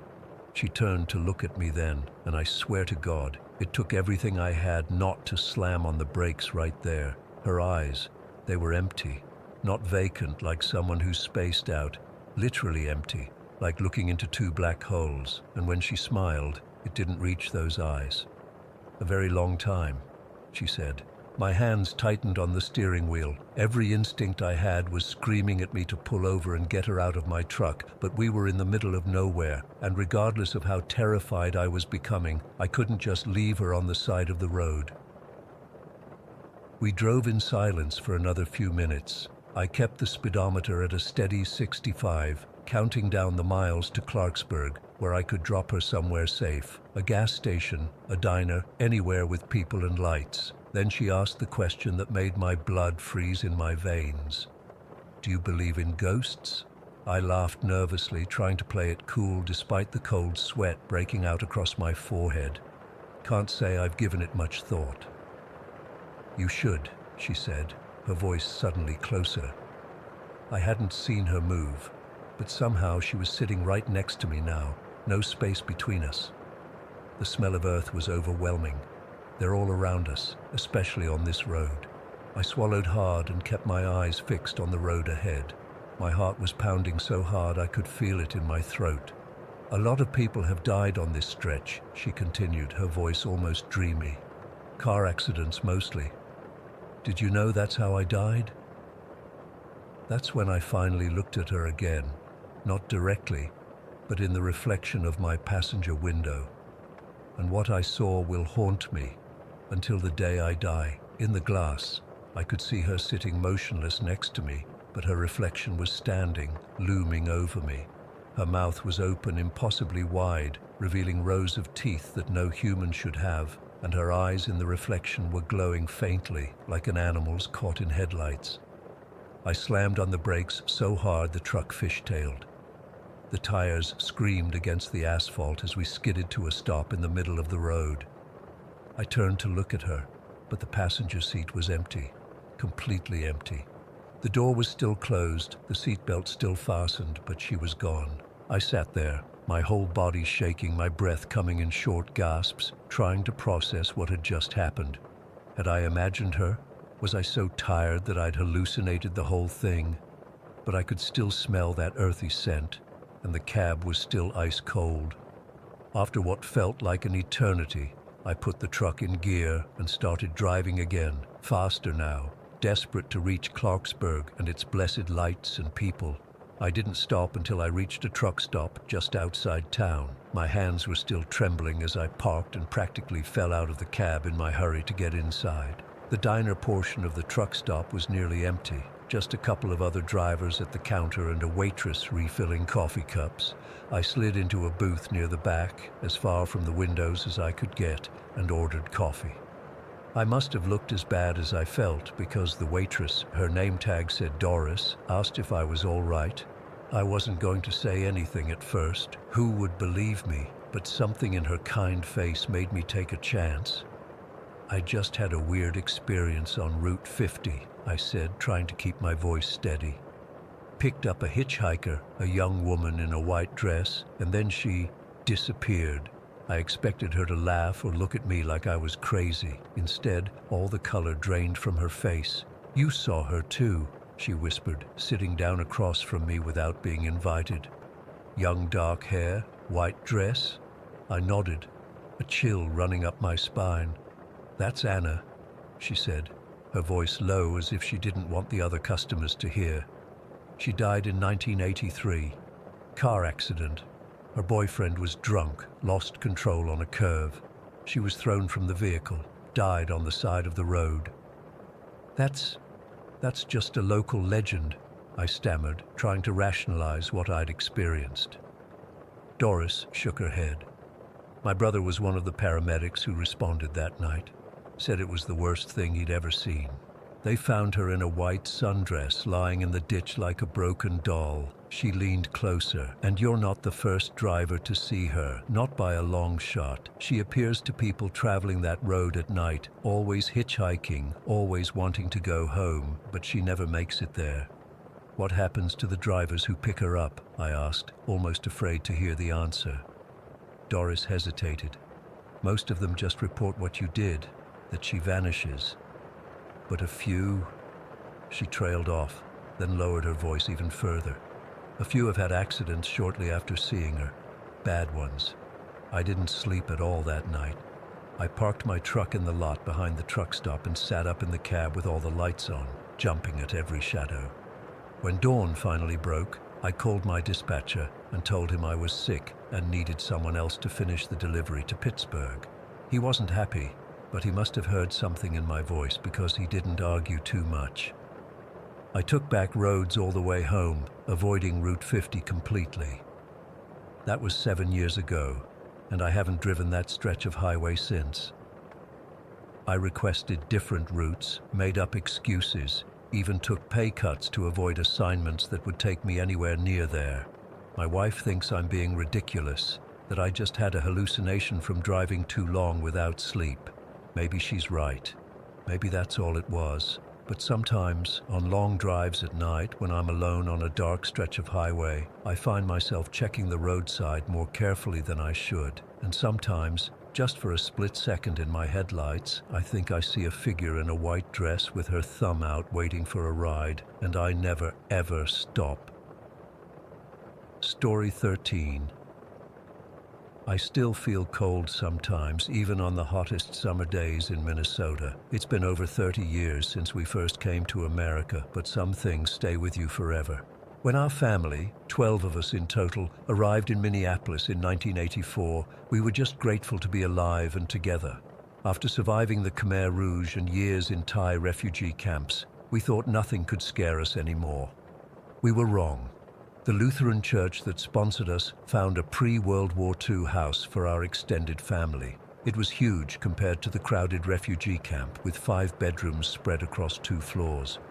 The American volunteers who helped us move in kept saying how lucky we were to find such a big place for so many people. They pointed out all the charming original features of the house, including this bomb shelter in the basement that they said was built during the war. From the first night, there was something off about the room connected to that bomb shelter. It was a small bedroom at the back of the basement, and even with so many of us needing space, no one wanted to sleep there. My aunt tried first, but came upstairs after just one night, saying she couldn't sleep because it was too cold. My cousin tried next and lasted 2 nights before joining the others on mats in the living room. My parents, my 3 siblings and I shared the 2 upstairs bedrooms, while my grandparents took the master bedroom. My 2 aunts, their children, and my uncle shared the other rooms, leaving that basement room empty. That is, until my Uncle Van decided to claim it. He was 17 then, a stubborn teenager who'd been a small boy when we fled Cambodia. He'd adjusted to America faster than the rest of us, making friends at school and adopting American clothes and music. When he saw everyone avoiding that room, he laughed at us for being superstitious and moved his things downstairs. "It's perfect," he told my grandmother in Khmer. "I can play my music without bothering anyone, and I have privacy." He dragged a mattress down there and set up posters of American rock bands on the walls. The first week was fine. Then one morning at breakfast, I noticed Uncle Van looked tired, with dark circles under his eyes. When my grandmother asked if he was sleeping well, he shrugged it off. "The door to the bomb shelter keeps opening," he said casually, spooning sugar into his coffee. "I close it before bed, but when I wake up in the night, it's open again." My grandmother frowned. "Maybe the latch is broken." I checked. It works fine. That evening, I helped him push his heavy wooden dresser in front of the door. It was so heavy that both of us struggled to move it. "This will keep it shut," he said with a satisfied smile. 3 days later, I was doing homework at the kitchen table when Uncle Van came running upstairs, his face pale. "Something's knocking," he said, his voice shaking, from inside the shelter. My father put down his newspaper, Probably mice or raccoons. They might be getting in from outside. It's not animals, Uncle Van insisted. It's knocking, like this. He rapped his knuckles on the table 3 times, paused, then 3 more times. That night my parents, my grandmother, and Uncle Van went down to the basement room together. I followed, staying on the stairs where they couldn't see me. The dresser was still pushed against the door, exactly where we'd left it. We all stood silently, listening. Nothing happened for about 5 minutes. My father was about to say we should go back upstairs when it started.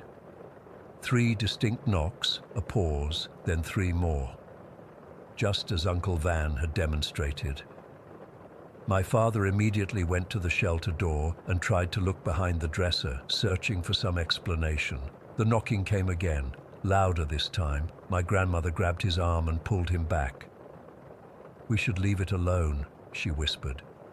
Over the next few days, the knocking got worse. It would happen at random times, sometimes just once or twice, other times for hours. Uncle Van moved upstairs to sleep on the couch, but he still spent time in his room during the day, listening to music with his headphones, trying to drown out the noise. One night, about 2 weeks after the knocking started, it became so loud that it woke the whole house. It wasn't just knocking anymore, it sounded like someone was pounding on the door with both fists trying to break it down. We all gathered in the hallway, terrified. The pounding was so violent that we could feel vibrations through the floor. My grandmother, May, who had grown up near a Buddhist monastery in Cambodia, finally told us what she believed was happening. She sat us down in the living room, the sound still echoing up from below, and lit some incense she had saved from the refugee camp. "There is a spirit trapped in that shelter," she said quietly. "I have felt her since we arrived, but I didn't want to frighten you. She is angry and in pain."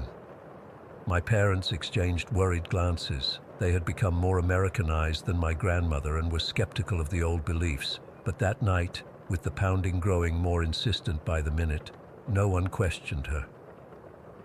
"What should we do?" my aunt asked. "We must let her out," Grandmother May said. "She doesn't want to hurt us. She just doesn't want to be trapped anymore."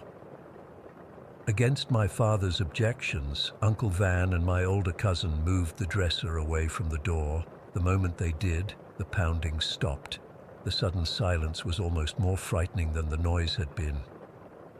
Grandmother May approached the door slowly. She bowed respectfully and spoke in Khmer, asking the spirit to be peaceful and not harm the family who now lived here. Then, with a trembling hand, she unlatched the door and pulled it open. The bomb shelter was just a narrow concrete tunnel that extended about 20 feet under the yard. There were some rusty metal shelves with ancient canned goods and a few moldy blankets, nothing that could explain the knocking. But the air that rushed out was so cold it made us all step back, and it carried a sickly sweet smell that made my stomach turn. After that night, we left the door unlatched. Grandmother May placed a small bowl of rice near the entrance each evening as an offering. The knocking stopped, but strange things still happened. Cold spots would appear throughout the house. You'd walk from one room to another and suddenly feel like you'd stepped into a freezer. Sometimes objects would be moved or turned upside down when no one was looking. Once, all the kitchen chairs were stacked in a perfect tower when we came down for breakfast. We learned to live with these disturbances. Grandmother May said as long as we showed respect and didn't try to trap the spirit again, she wouldn't hurt us.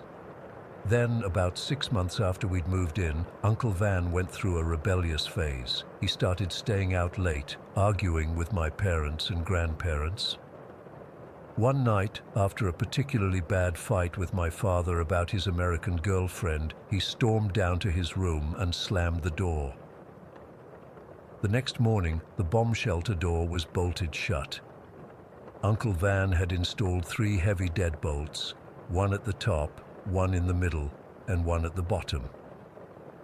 "She kept coming into my room at night," he said defiantly when Grandmother confronted him. "I'd wake up and she'd be standing over me just staring. I'm not going to live like this anymore." "You're making a mistake," Grandmother warned. "She will be angry." Uncle Van scoffed. "Let her be angry. She's dead, and this is our house now." That night was the worst. It started with the knocking, louder than ever before, like someone using a sledgehammer. Then came screaming, a woman's voice wailing in pain and rage. The walls of the house actually shook. Pictures fell off shelves and a lamp crashed to the floor. The temperature dropped so low we could see our breath in every room. In a moment I'll never forget as long as I live, Uncle Van marched down to his room and shouted at the door. "Shut up," he yelled. "You're dead. Go away and leave us alone." For a second, everything went silent. Then we heard a sound like a hurricane coming from inside the shelter. A rushing, roaring wind that shouldn't have been possible in that sealed concrete space. The deadbolts on the door began to rattle, then snap one by one. When the last bolt broke, the door flew open with such force that it tore from its hinges. A blast of freezing air shot out, carrying with it pieces of metal that flew across the room like bullets. One grazed Uncle Van's cheek, leaving a thin cut that immediately welled with blood. He stumbled backward and fell, staring in horror at the open doorway. There was nothing visible there, just darkness and that terrible cold wind. But we all felt a presence rushing past us, up the stairs and through the house. Every door in the house slammed open and shut, like the building itself was having a seizure. We fled that night, staying with a Cambodian family from our temple. My father and uncle returned the next day to get some of our things, and they said the house was freezing cold despite it being summer. They found strange scratches on the walls of every room, deep grooves that looked like they'd been made with metal claws. The church helped us find a new place to live within a week. It was smaller, and we were even more crowded than before, but no one complained. We thought we'd left the spirit behind in that house with its bomb shelter. We were wrong. About 2 years later, Uncle Van got married and had a daughter. When she was 3, I visited their apartment and found her arranging cups of water in a circle on the kitchen floor. "What are you doing?" I asked. She looked up with those innocent eyes and said, "The scary lady with red eyes is thirsty. She follows Daddy." Uncle Van overheard and went pale. That night he called Grandmother May and confessed that he'd been experiencing things in his new home. Cold spots, objects moving, and sometimes late at night, the sound of knocking. Grandmother arranged for 3 Buddhist monks to come to his apartment. They performed cleansing rituals, burning special incense and chanting prayers for hours. 2 of the monks said the spirit was gone afterward, but the third, an older man who had traveled from a temple in Texas, shook his head. "She has hidden herself," he warned. "She is very strong and very angry. She was murdered in that bomb shelter many years ago by her husband, who caught her with another man. He cut her body into pieces and hid them in the walls of the shelter. Her spirit has attached itself to your nephew because he challenged her and showed disrespect." That night, the older monk stayed in Uncle Van's apartment alone. In the morning, when the family returned, they found him exhausted but smiling slightly. He told them he had spent the night in spiritual battle with the entity, finally convincing her to move on by promising to tell her story and by performing proper funeral rites for her restless spirit. For a few weeks, everything seemed fine. Then the phenomena started again, more subtly at first, then with increasing strength. It took 3 more cleansing rituals over the course of a year before the haunting finally stopped. To this day, I don't know exactly what happened in that bomb shelter decades ago. Sometimes I search online for information about murders in Minneapolis in the 40s, wondering if I'll find her story. But there are too many old cases with too few details. What I do know is that some nights I still wake up feeling cold, no matter how high I turn up the heat. And when I do, I leave a small bowl of rice on my windowsill, just in case she's still watching. Story 14. I've never really shared this experience with many people, mostly because I figured no one would believe me. I worked at a print shop in Millfield for almost 10 years, housed in this beautiful old Victorian building right on the town square. The place had so much character: hardwood floors that creaked with every step, high ceilings, detailed molding, and these gorgeous tall windows that let in amazing light. Perfect for a print shop, really. What most customers didn't know was the building's history. It was built in the 1890s and had served as both a doctor's office and a restaurant at different points before becoming our print shop. My boss, Martin, loved the history of the place and would tell snippets to interested customers, but I don't think even he knew everything about what or who had remained there. I was responsible for the design department, which meant my office was upstairs in what I'm guessing used to be either a patient room or the doctor's personal study. It was a cozy space with a large window overlooking Main Street, and I spent most of my work days there, designing logos, business cards, and promotional materials on my computer. From day one, I felt something off about the building. Nothing scary, just a presence. Like when you think you're alone in a room but suddenly realize someone else is there. I'd get these random cold spots, especially on the staircase connecting the first and second floors. My co-workers felt it too, though we rarely talked about it. We'd just exchange knowing looks when the temperature suddenly dropped in a specific area, or when we heard footsteps overhead when nobody was upstairs. My office had a particular quirk that always made me uncomfortable. It was positioned so that when I sat at my desk, I had a partial view of the staircase through my doorway. There was this ornate wooden handrail that separated the hall from the open space above the stairs, kind of like a mini balcony. I couldn't count how many times I'd see something from the corner of my eye, a shadow, a movement, something ascending those stairs, only to look directly and find nothing there. After about 3 years of working there, I'd grown accustomed to the building's peculiarities. The random cold spots became just another feature, like the squeaky third step or the stubborn front door that needed an extra push to close properly. The shadows on the stairs? I chalked them up to my overactive imagination or tricks of the light coming through the stained glass window on the landing. But what happened on October 17th, 7 years ago, I can't explain away. It was a Tuesday, unusually quiet for our shop. Martin was at a trade show in Cleveland, and our front desk person, Denise, had called in sick. It was just me and Kevin, our press operator, in the building, and Kevin was downstairs running a large order of brochures for the local hospital. I remember it was raining that day, not a dramatic thunderstorm, just a constant, dreary drizzle that made the light through my office window gray and diffuse. I'd been working on a particularly difficult project for a fussy client, making tiny revisions to a logo for what felt like the 100th time. By early afternoon, my eyes were strained, and I needed to stretch my legs. I walked out of my office into the hallway, planning to go downstairs for coffee. As I passed the handrail that overlooked the staircase, I had that familiar feeling of being watched. It was stronger than usual, so intense that the hair on the back of my neck stood up.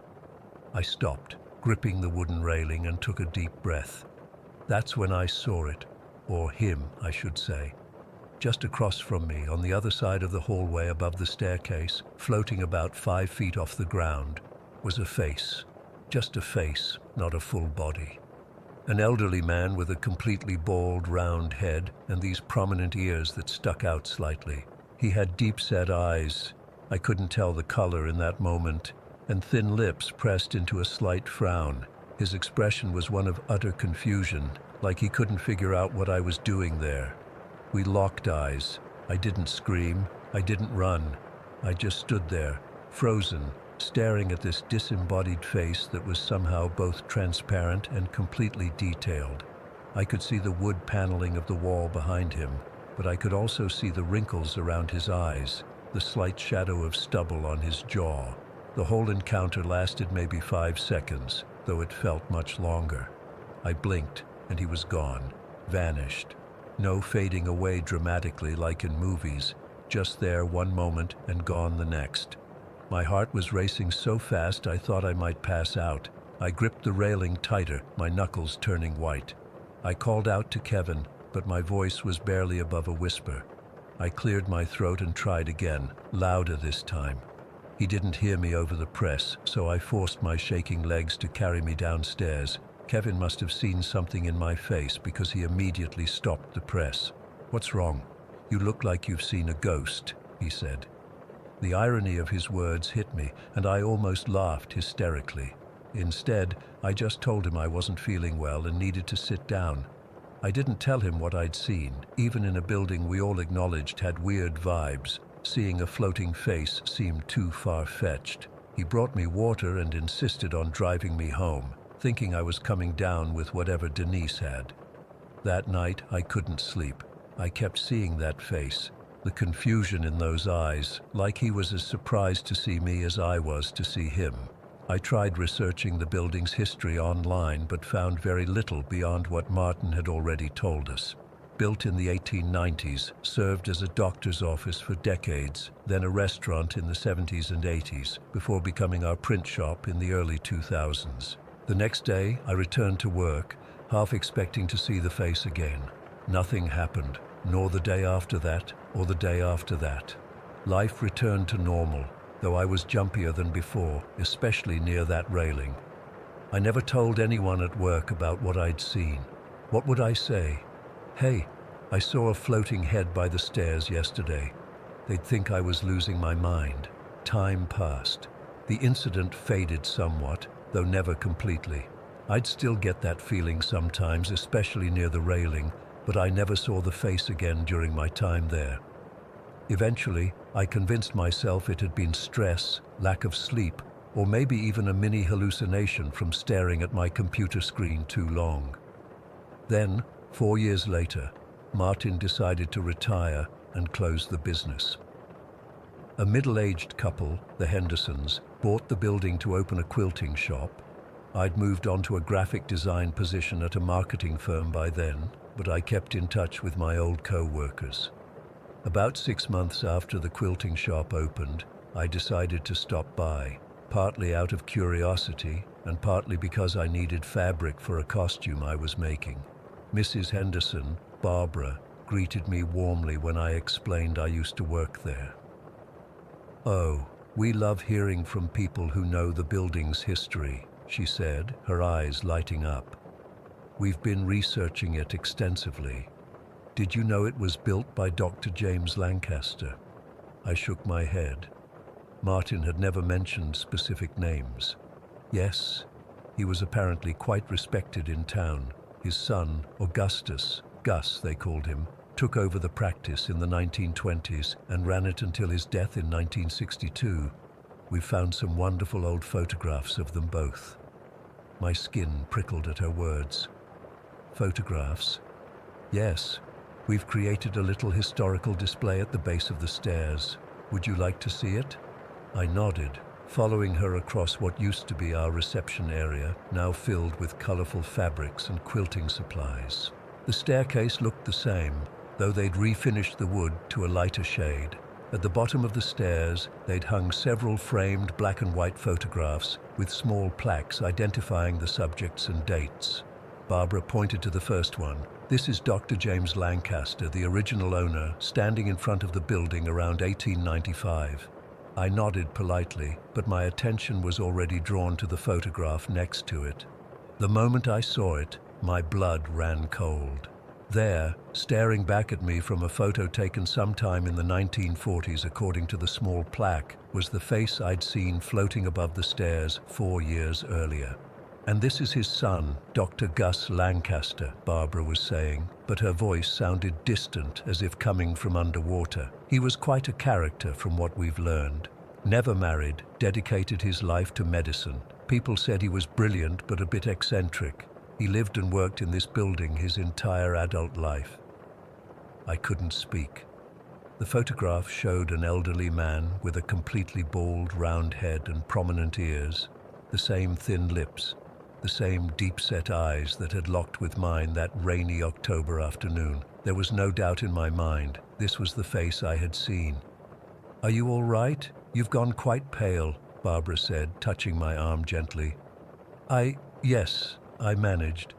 "It's just, where did you hang this picture? Was it always in this spot?" "No, we found these photographs in the city archives. Why do you ask?" I took a deep breath. "The day I saw, this spot where the picture is hanging. It's directly below where I saw—" I couldn't finish the sentence. Barbara's eyes widened slightly. "Below where you saw what, dear?" So I told her everything. The feeling of being watched for years, the shadows on the stairs, and finally, the floating face that had appeared to me just above where we were standing now. As I spoke, her expression changed from polite interest to genuine fascination. "You know," she said when I finished, "you're not the first person to mention strange experiences here. The electrician who helped us rewire the place refused to work upstairs alone, said he kept feeling like someone was standing behind him, watching disapprovingly, and my husband swears he heard someone walking upstairs one night when we were closing up, even though we were the only ones here." I felt a strange mix of relief and validation. I wasn't crazy. What I'd seen had been real, or as real as a ghost can be. "The strangest part," I said, staring at the photograph, "is his expression, that confusion. It was like he couldn't understand what I was doing there." Barbara nodded thoughtfully. "Well, if it was Dr. Gus, he probably couldn't. From what we've learned, he was fiercely protective of his practice. This building was his whole world. Perhaps in whatever form he exists now, he's still trying to make sense of all the changes to his home. I visit the quilting shop occasionally now. I've never seen Dr. Lancaster again, but sometimes when I walk past that spot on the stairs, I feel a slight chill. I don't think he means any harm. He's just confused, still trying to understand why strangers keep invading his space, rearranging his world. I wonder if he watches us all, the printers who came before, the quilters who came after, trying to make sense of a world that moved on without him.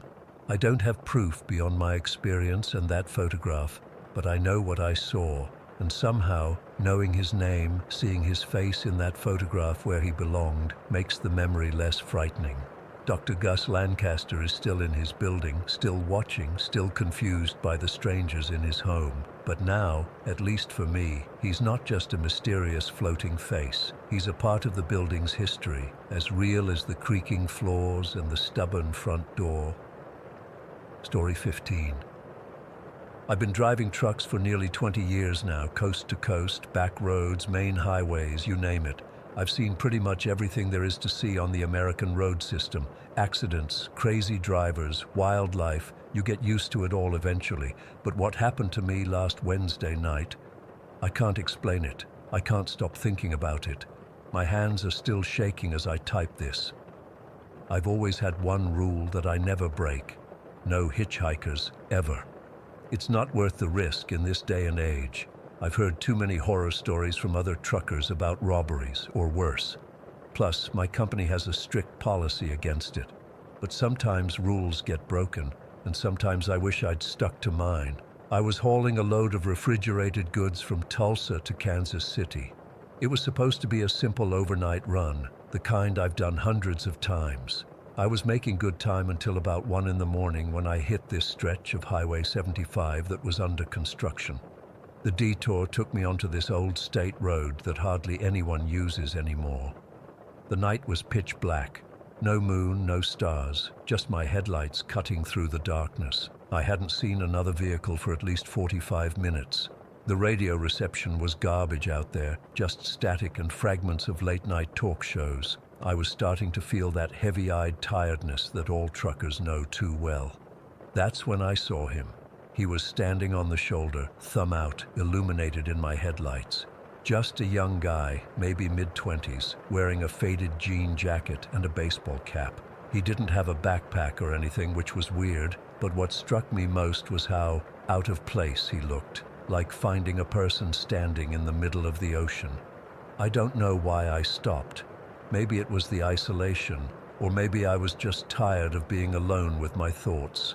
Whatever the reason, I found myself slowing down, pulling over to the side of the road about 20 feet ahead of him.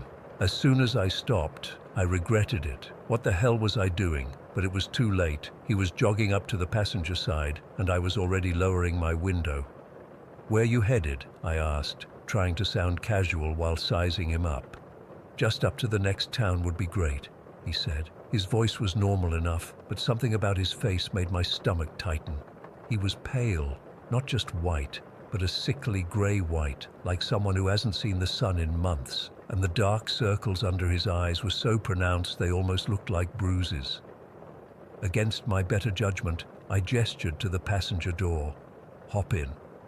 He climbed up into the cab, and I immediately noticed how cold it got. Now, my truck's climate control is top-notch. It's one of the perks of driving a newer model, but when this guy got in, it was like someone had opened a freezer door. I cranked up the heat without saying anything about it. "Thanks for stopping," he said, settling into the seat. "Not many people do these days." "Yeah, well, it's late, and this road's pretty dead." I pulled back onto the highway, already planning to drop him off at the very first opportunity. "I'm Joe, by the way." "Nice to meet you, Joe." He didn't offer his name in return, which seemed odd, but I didn't push it. We drove in silence for a few minutes. I kept glancing over at him, trying not to be obvious about it. His hands were perfectly still on his knees, and he was staring straight ahead through the windshield. He wasn't fidgeting or looking around the cab like most passengers do, just staring. Then he started talking, and that's when things got really unsettling. "You ever hear about the truckers who disappear on this stretch?" he asked suddenly, still looking straight ahead. I frowned. "Can't say that I have." "Oh yeah, it happens more than people think." His voice had this flat quality to it, almost like he was reciting something. "They just vanish. No trace. Like they're swallowed up by the night." A chill ran down my spine that had nothing to do with the cold in the cab. "That's so." He nodded slowly. "My brother was a trucker. We were driving together one night, right along here. I fell asleep, and when I woke up, he was gone. Truck was still moving, but the driver's seat was empty. I gripped the steering wheel tighter. That's terrible. Did they ever find him?" The hitchhiker finally turned to look at me, and I wished he hadn't. His eyes seemed to reflect my headlights in a way that human eyes shouldn't. "They never found anything, not even the truck. I'm the only one who remembers he existed at all." My mouth went dry. "What do you mean?" "I mean exactly what I said," he replied, his voice still unnervingly calm. "It's like he was erased. His company had no record of him. Our parents didn't remember having another son. His wife and kids, they were just gone too. House empty, like nobody had ever lived there." I was starting to seriously regret picking this guy up. My palms were sweating despite the chill in the cab. "Look, there's a truck stop about 15 miles ahead. I can drop you there. They say it's something in the road," he continued as if I hadn't spoken. "Something that's hungry. It doesn't want your body. It wants your existence, your place in the world." The dashboard lights flickered briefly, and my heart nearly stopped. The truck was only 3 years old. It shouldn't be having electrical issues. "You feel it, don't you?" the hitchhiker asked. "That's how it starts. Small things at first. Lights flickering, radio cutting out. Then you start to feel like you're being watched, like there's something just outside your field of vision." I was about to tell him to shut up when I saw them. Headlights in the distance coming toward us. The road was narrow, but there was enough room for 2 vehicles to pass safely. I focused on those approaching lights, grateful for the sign of other human presence. But something was wrong. The lights were in our lane, coming straight at us. "Jesus Christ," I shouted, swerving hard to the right. The truck lurched, tires skidding on the asphalt. I braced for impact, but it never came. The lights passed through us, like they weren't physical at all. There was no vehicle, no sound of an engine, just those blinding headlights that seemed to cut right through the metal of my truck. I wrestled the rig back under control, heart pounding so hard I could hear it in my ears. "Did you see that?" I gasped, turning to the passenger seat. It was empty. The hitchhiker was gone. I slammed on the brakes, bringing the truck to a screeching halt in the middle of the road. "Hey!" I shouted, looking around frantically. "Where'd you go?" Silence answered me. The passenger door was still closed and locked. The seatbelt was undisturbed, neatly retracted as if it had never been used. I jumped out of the cab, flashlight in hand, and checked around the truck. Nothing. No sign that anyone had fallen or jumped out. The road stretched empty in both directions, with dense forest on either side. There was nowhere he could have gone. No way he could have exited the moving vehicle without me noticing. But he was gone, completely vanished. I got back in the truck, hands shaking so badly I could barely grip the wheel. I tried to rationalize what had happened. Maybe I'd dozed off for a second. Maybe I'd imagined the whole thing, the hitchhiker, the phantom headlights, all of it. Sleep deprivation can do strange things to your mind. But the cab was still ice cold. And when I looked down at the passenger seat, I saw something that made my blood freeze, a single water droplet, as if something that had been cold enough to collect condensation had just been sitting there.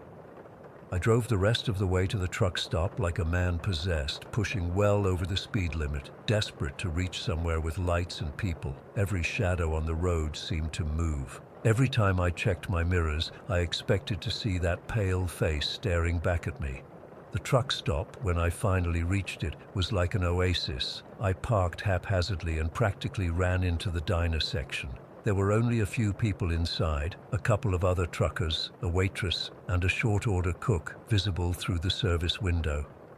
Normal people. Real people. I ordered coffee with shaking hands and sat at a booth where I could see my truck through the window. I didn't want to be alone, but I also couldn't bring myself to talk to anyone about what had happened. They'd think I was crazy or drunk or high. As I sat there clutching my coffee mug like a lifeline, I remembered something else the hitchhiker had said about his brother, about how no one remembered him, like he'd been erased from existence. With trembling fingers, I pulled out my phone and called my wife. It was late, but she answered on the third ring, groggy with sleep. "Joe, everything okay?" Yeah, I lied. "Just checking in. Hey, random question. Do you remember that guy I used to work with at Midwest Shipping? Tall guy, beard, always wore that Kansas City Chiefs cap?" There was a pause. "Who?" "You know Mike. You met him at the company picnic 2 years ago. His wife made that potato salad you liked." Another pause, longer this time. "Joe, you never worked for Midwest Shipping, and we didn't go to any company picnic 2 years ago. Are you feeling all right?" My blood ran cold. Mike Harrison had been my best friend for 5 years. We'd had dinner at each other's houses dozens of times. Our wives were friends. His kids called me Uncle Joe. "Sorry," I managed to say. "I must be more tired than I thought. Mixed you up with someone else." After I hung up, I sat there in that fluorescent-lit diner, staring at my reflection in the window glass. Behind my reflection, I could see my truck sitting in the parking lot. And for just a split second, I thought I saw someone sitting in the passenger seat, a figure in a faded jean jacket and baseball cap. I blinked, and it was gone. I haven't driven that route since. I've called in sick, made up excuses, even considered quitting my job because I know what will happen if I go back there.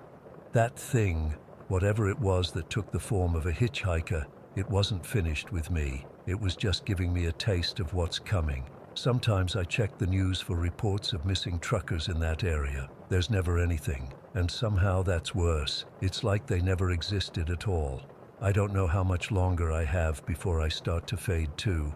Before my wife wakes up next to an empty space in bed and doesn't remember who should be there. Before my kids look at my photo and don't recognize my face. Before I become just another story told by a hitchhiker on a dark, lonely road. All I know is that something is out there, something that doesn't just kill you. It erases you, and I think it's already started on me. Story 16. I still get goosebumps when I think about what happened that summer at my aunt's house in Briarwood. I was 8 years old, and my parents were both working these crazy hours at their new jobs. They couldn't find a sitter for the whole summer, so I got shipped off to stay at my Aunt Lisa's place in the countryside. The timing worked out because my aunt and her family were on vacation in Europe for most of the summer, so I had the whole house to myself. Well, not completely. Mrs. Jenkins from down the road checked in on me twice a day. She'd drop off food in the morning, then come back in the evening to make sure I hadn't burned the place down. Looking back, it's crazy they left an 8-year-old kid basically alone like that, but it was the 90s and things were different then. My aunt's house was this old two-story farmhouse sitting on a pretty big piece of land. The whole property was surrounded by this tall wooden fence with a heavy metal gate at the front. The gate was my aunt's pride and joy, this ornate black iron thing that she'd found at some antique shop. The weird thing about it was that you could only open it from the outside with this special key. From the inside, you just pushed it open. My aunt was paranoid about strangers coming in, but never worried about people getting out, I guess. I remember feeling safe enough to leave the front door wide open most days.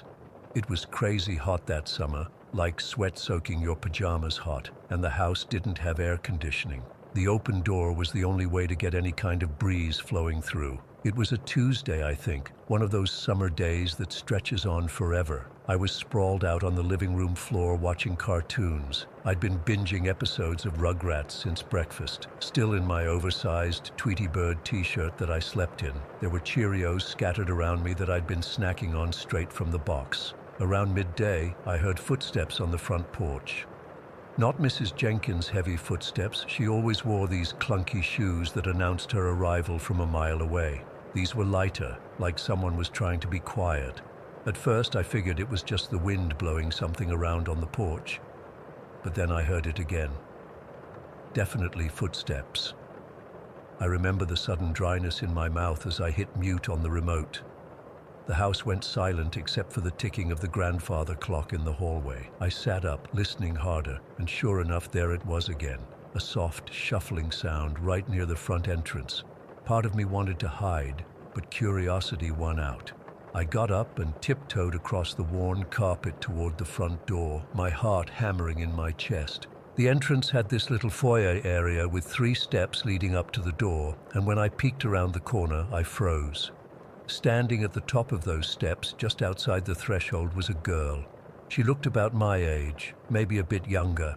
The sun was streaming in from behind her, making her very light blonde hair glow around her face like some kind of halo. She was wearing a simple white sundress that looked a bit old-fashioned, the kind with those puffy sleeves and a lace collar. Her skin was so pale it was almost translucent in the bright sunlight. What struck me immediately was how perfectly still she was standing, just looking at me with these large, pale blue eyes. Not smiling, not frowning, just watching me with this intense curiosity. My voice came out higher than normal when I finally spoke. "Who are you?"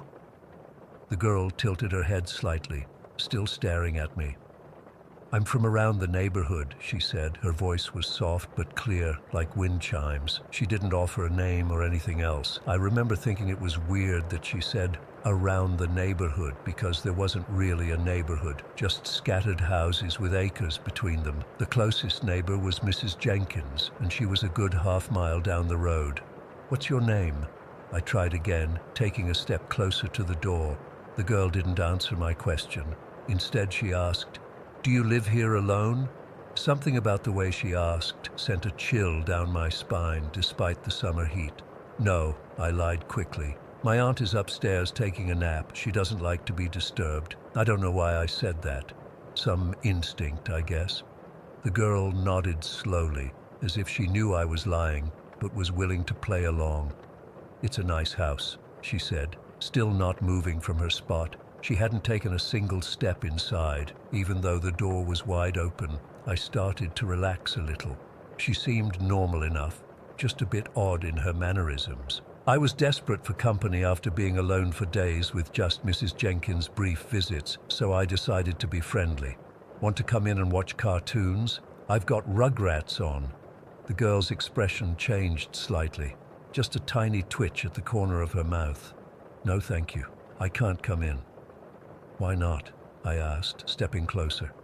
"I'm not allowed," she said simply. I was confused, but didn't push it. "Do you live near here? I haven't seen any other kids around." "I've been here a long time," she replied, which didn't really answer my question.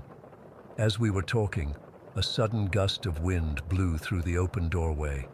It was strong enough to make the wind chimes hanging above the door clang loudly together. The sound startled me, and I looked up at them for just a second. Those wind chimes were my aunt's. These heavy copper tubes that made deep, resonant sounds. They hardly ever moved because they were so heavy, but now they were swinging wildly, crashing into each other. When I looked back, the girl was still there, but something had changed. In that momentary flash while the chimes were ringing, her expression had shifted. She was smiling now, but not in a friendly way, more like she knew something I didn't. "I should go now," she said, taking a step backward. "Wait," I called out, suddenly not wanting her to leave. Despite the weirdness, she was the first kid I'd seen in weeks. "Where do you live? Maybe we can play tomorrow." "I'm always around," she said vaguely, then turned and started walking along the side of the house toward the back where the gate was. That's when I remembered. The gate was locked. My aunt had locked it before she left, and the only key was hanging in the kitchen. Mrs. Jenkins had her own key to get in, but there was no way this girl could have gotten onto the property in the first place.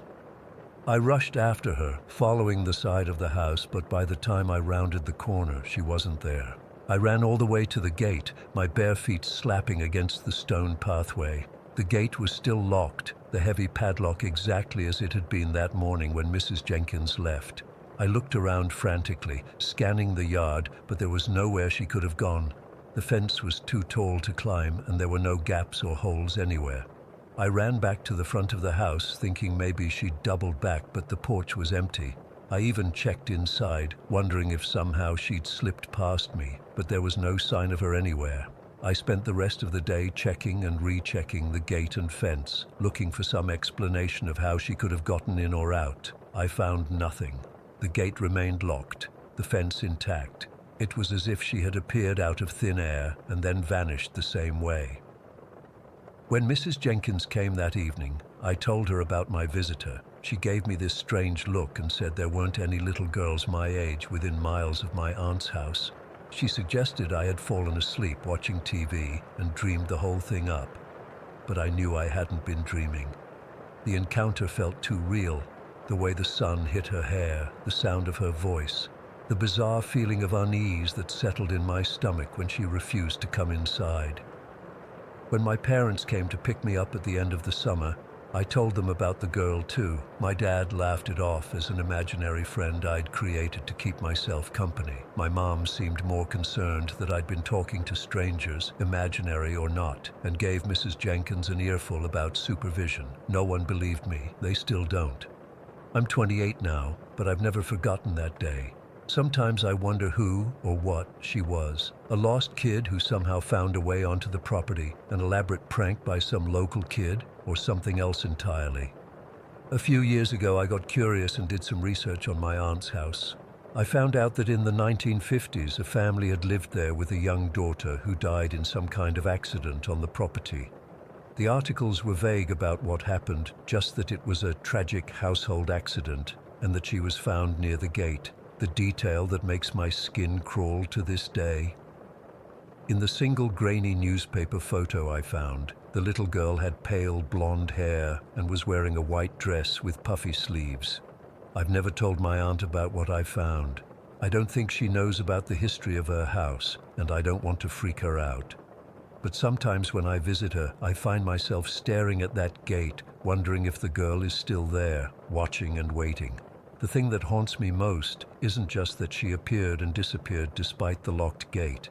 It's that she refused to come inside even though I invited her, like she couldn't cross the threshold. And then there were those wind chimes. They've never moved like that before or since, not even in the strongest storms. To this day, I can't explain what happened. All I know is that something impossible occurred in that house, and no one believes me. But I know what I saw. She was there, and sometimes I can't shake the feeling that she still is. Story 17. I've been driving trucks for 20 years now. 20 years of highways, interstates, back roads, and everything in between. You'd think after all that time behind the wheel, after all those miles, I'd have seen everything there is to see on America's roads. I was wrong, dead wrong. It was late September last year. I was hauling a load of electronics from Chicago to San Diego, the kind of run I've done countless times. The pay was good, the schedule was tight but manageable, just another job. I'd been driving for about 14 hours that day, taking my mandatory breaks of course, but I was pushing it to make good time. Around 2 in the morning, I was coming up on what we truckers call the Dead Mile on Route 46 outside Albuquerque, New Mexico. It's just a stretch of road. Nothing special about it, really. At least that's what I thought. Some of the older guys would talk about it in hushed tones at truck stops. But I always figured it was just another ghost story truckers tell to pass the time. My eyes were getting heavy. You know that feeling when you're fighting sleep, when your eyelids feel like they're made of lead? I was looking forward to the gas station that was supposed to be coming up in a few miles. I needed coffee, needed to splash some cold water on my face. I remember glancing at the dashboard clock, 2:17 a.m., and then reaching to turn up the AC to help keep me alert. That's when my CB radio crackled to life. Just static at first, the kind that makes you wince. But then there was a voice. I still can't describe it properly. It was wrong somehow, deep and distorted, like someone talking through gravel, but also distant. I couldn't make out what it was saying, just fragments of words that didn't make sense. I adjusted the dial, thinking maybe I'd picked up some cross-channel interference. "Hello? Anyone there?" I said into the mic. Nothing but more static. I was approaching the gas station, could see its lights in the distance, a welcome sight in all that darkness. But as I got closer, something strange happened. The lights just went out, all at once. 1 second, the place was lit up like a beacon. The next, it was completely dark, like someone had flipped a switch. I slowed down, thinking maybe they'd closed early or lost power, but it gave me the creeps. With no chance for coffee, I decided to push on. That's when I first saw him. There was a figure standing by the side of the road, maybe 50 yards ahead of my truck. A man, tall, really tall, wearing what looked like an old-fashioned coat, long and dark. He had on a wide-brimmed hat that hid his face. He was just standing there, not moving, not walking, not trying to thumb a ride, just standing perfectly still, facing the road. I slowed down a bit. Out here in the middle of nowhere at this time of night, it's not normal to see someone just standing by the roadside. My first thought was maybe his car had broken down, but I didn't see any vehicle. As I got closer, he still didn't move, didn't turn his head. Nothing. I passed him going about 45 miles per hour, close enough that my truck's headlights illuminated him fully. I couldn't see his face under that hat. I checked my side mirror as I passed, a reflexive action more than anything else. He was gone. Just gone. No one there at all. A chill ran down my spine. I'm not usually jumpy, but something about that didn't sit right. I accelerated, wanting to put some distance between me and that spot. The next 20 minutes were the strangest I've ever experienced on the road. It was like the world outside my truck had disappeared. No trees, no road signs, no mile markers, nothing passing in my headlights except the white line of the highway stretching endlessly forward. Just blackness all around, deeper than any night should be. I checked my GPS. Still on Route 46, still heading west, but it felt wrong, like I wasn't moving at all, despite the speedometer reading 65 miles per hour. Then my CB crackled again. This time the voice came through clear as day. "Turn back." Just those 2 words, "turn back." The voice was low, almost a whisper, but I heard it perfectly. I grabbed the mic. "Who's there? Identify yourself." Nothing but static in response. My GPS screen suddenly froze. The little arrow that showed my position stopped moving, though I was definitely still driving. I tapped the screen, tried resetting it. Nothing helped. Then my headlights flickered. Just for a second, but out here, in this absolute darkness, even a moment without light is terrifying. When they came back on, he was there again, right in the middle of the road, maybe 20 feet ahead of me. I yanked the wheel hard to the right, my truck swerving wildly onto the shoulder. The trailer fishtailed, nearly jackknifing before I got it under control. I stomped on the brakes, the air brakes hissing angrily as the truck shuddered to a halt in a cloud of dust. My heart was pounding so hard I could feel it in my throat. I sat there gripping the wheel, knuckles white, breathing like I'd just run a marathon. When I finally got the nerve to look back at the road, there was nobody there. Of course there wasn't. I was about to convince myself I'd hallucinated the whole thing from exhaustion when I noticed something in the beam of my headlights. Footprints, fresh ones, leading from the middle of the road, exactly where I'd seen the figure, off into the darkness of the desert beyond the shoulder. The inside of my cab felt suddenly cold, too cold for a September night in New Mexico.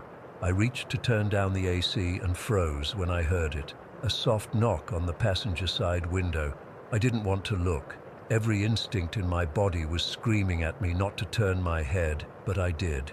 He was standing there, right outside my truck, the man in the coat and wide-brimmed hat. I still couldn't see his face clearly, just shadows where features should be, except for his mouth. He was smiling, an impossibly wide smile that stretched too far across his face. His fingers were pressed against the glass of my window, long fingers, too long, like they had extra joints.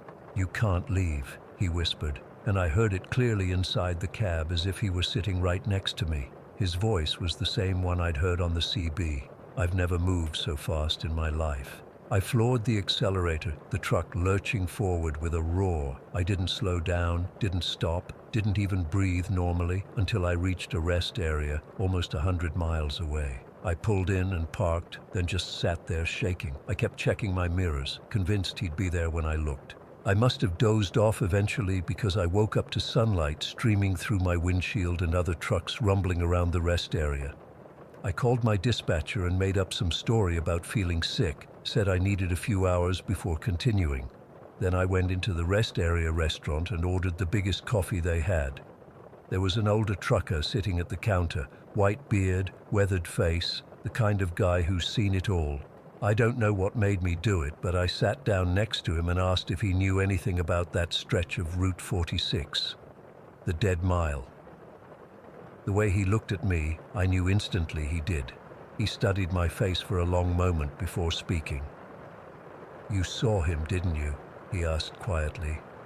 "The Watcher." I nodded, not trusting my voice.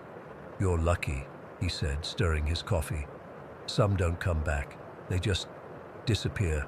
Trucks found abandoned, drivers gone without a trace." "What is he?" I managed to ask. The old-timer shrugged. "Nobody knows for sure. Some say he was a trucker who died out there decades ago. Others think he's something that was always there, something that just is. All I know is that stretch of road is cursed, has been as long as I can remember." "Why haven't I heard about this before? Why isn't it common knowledge?"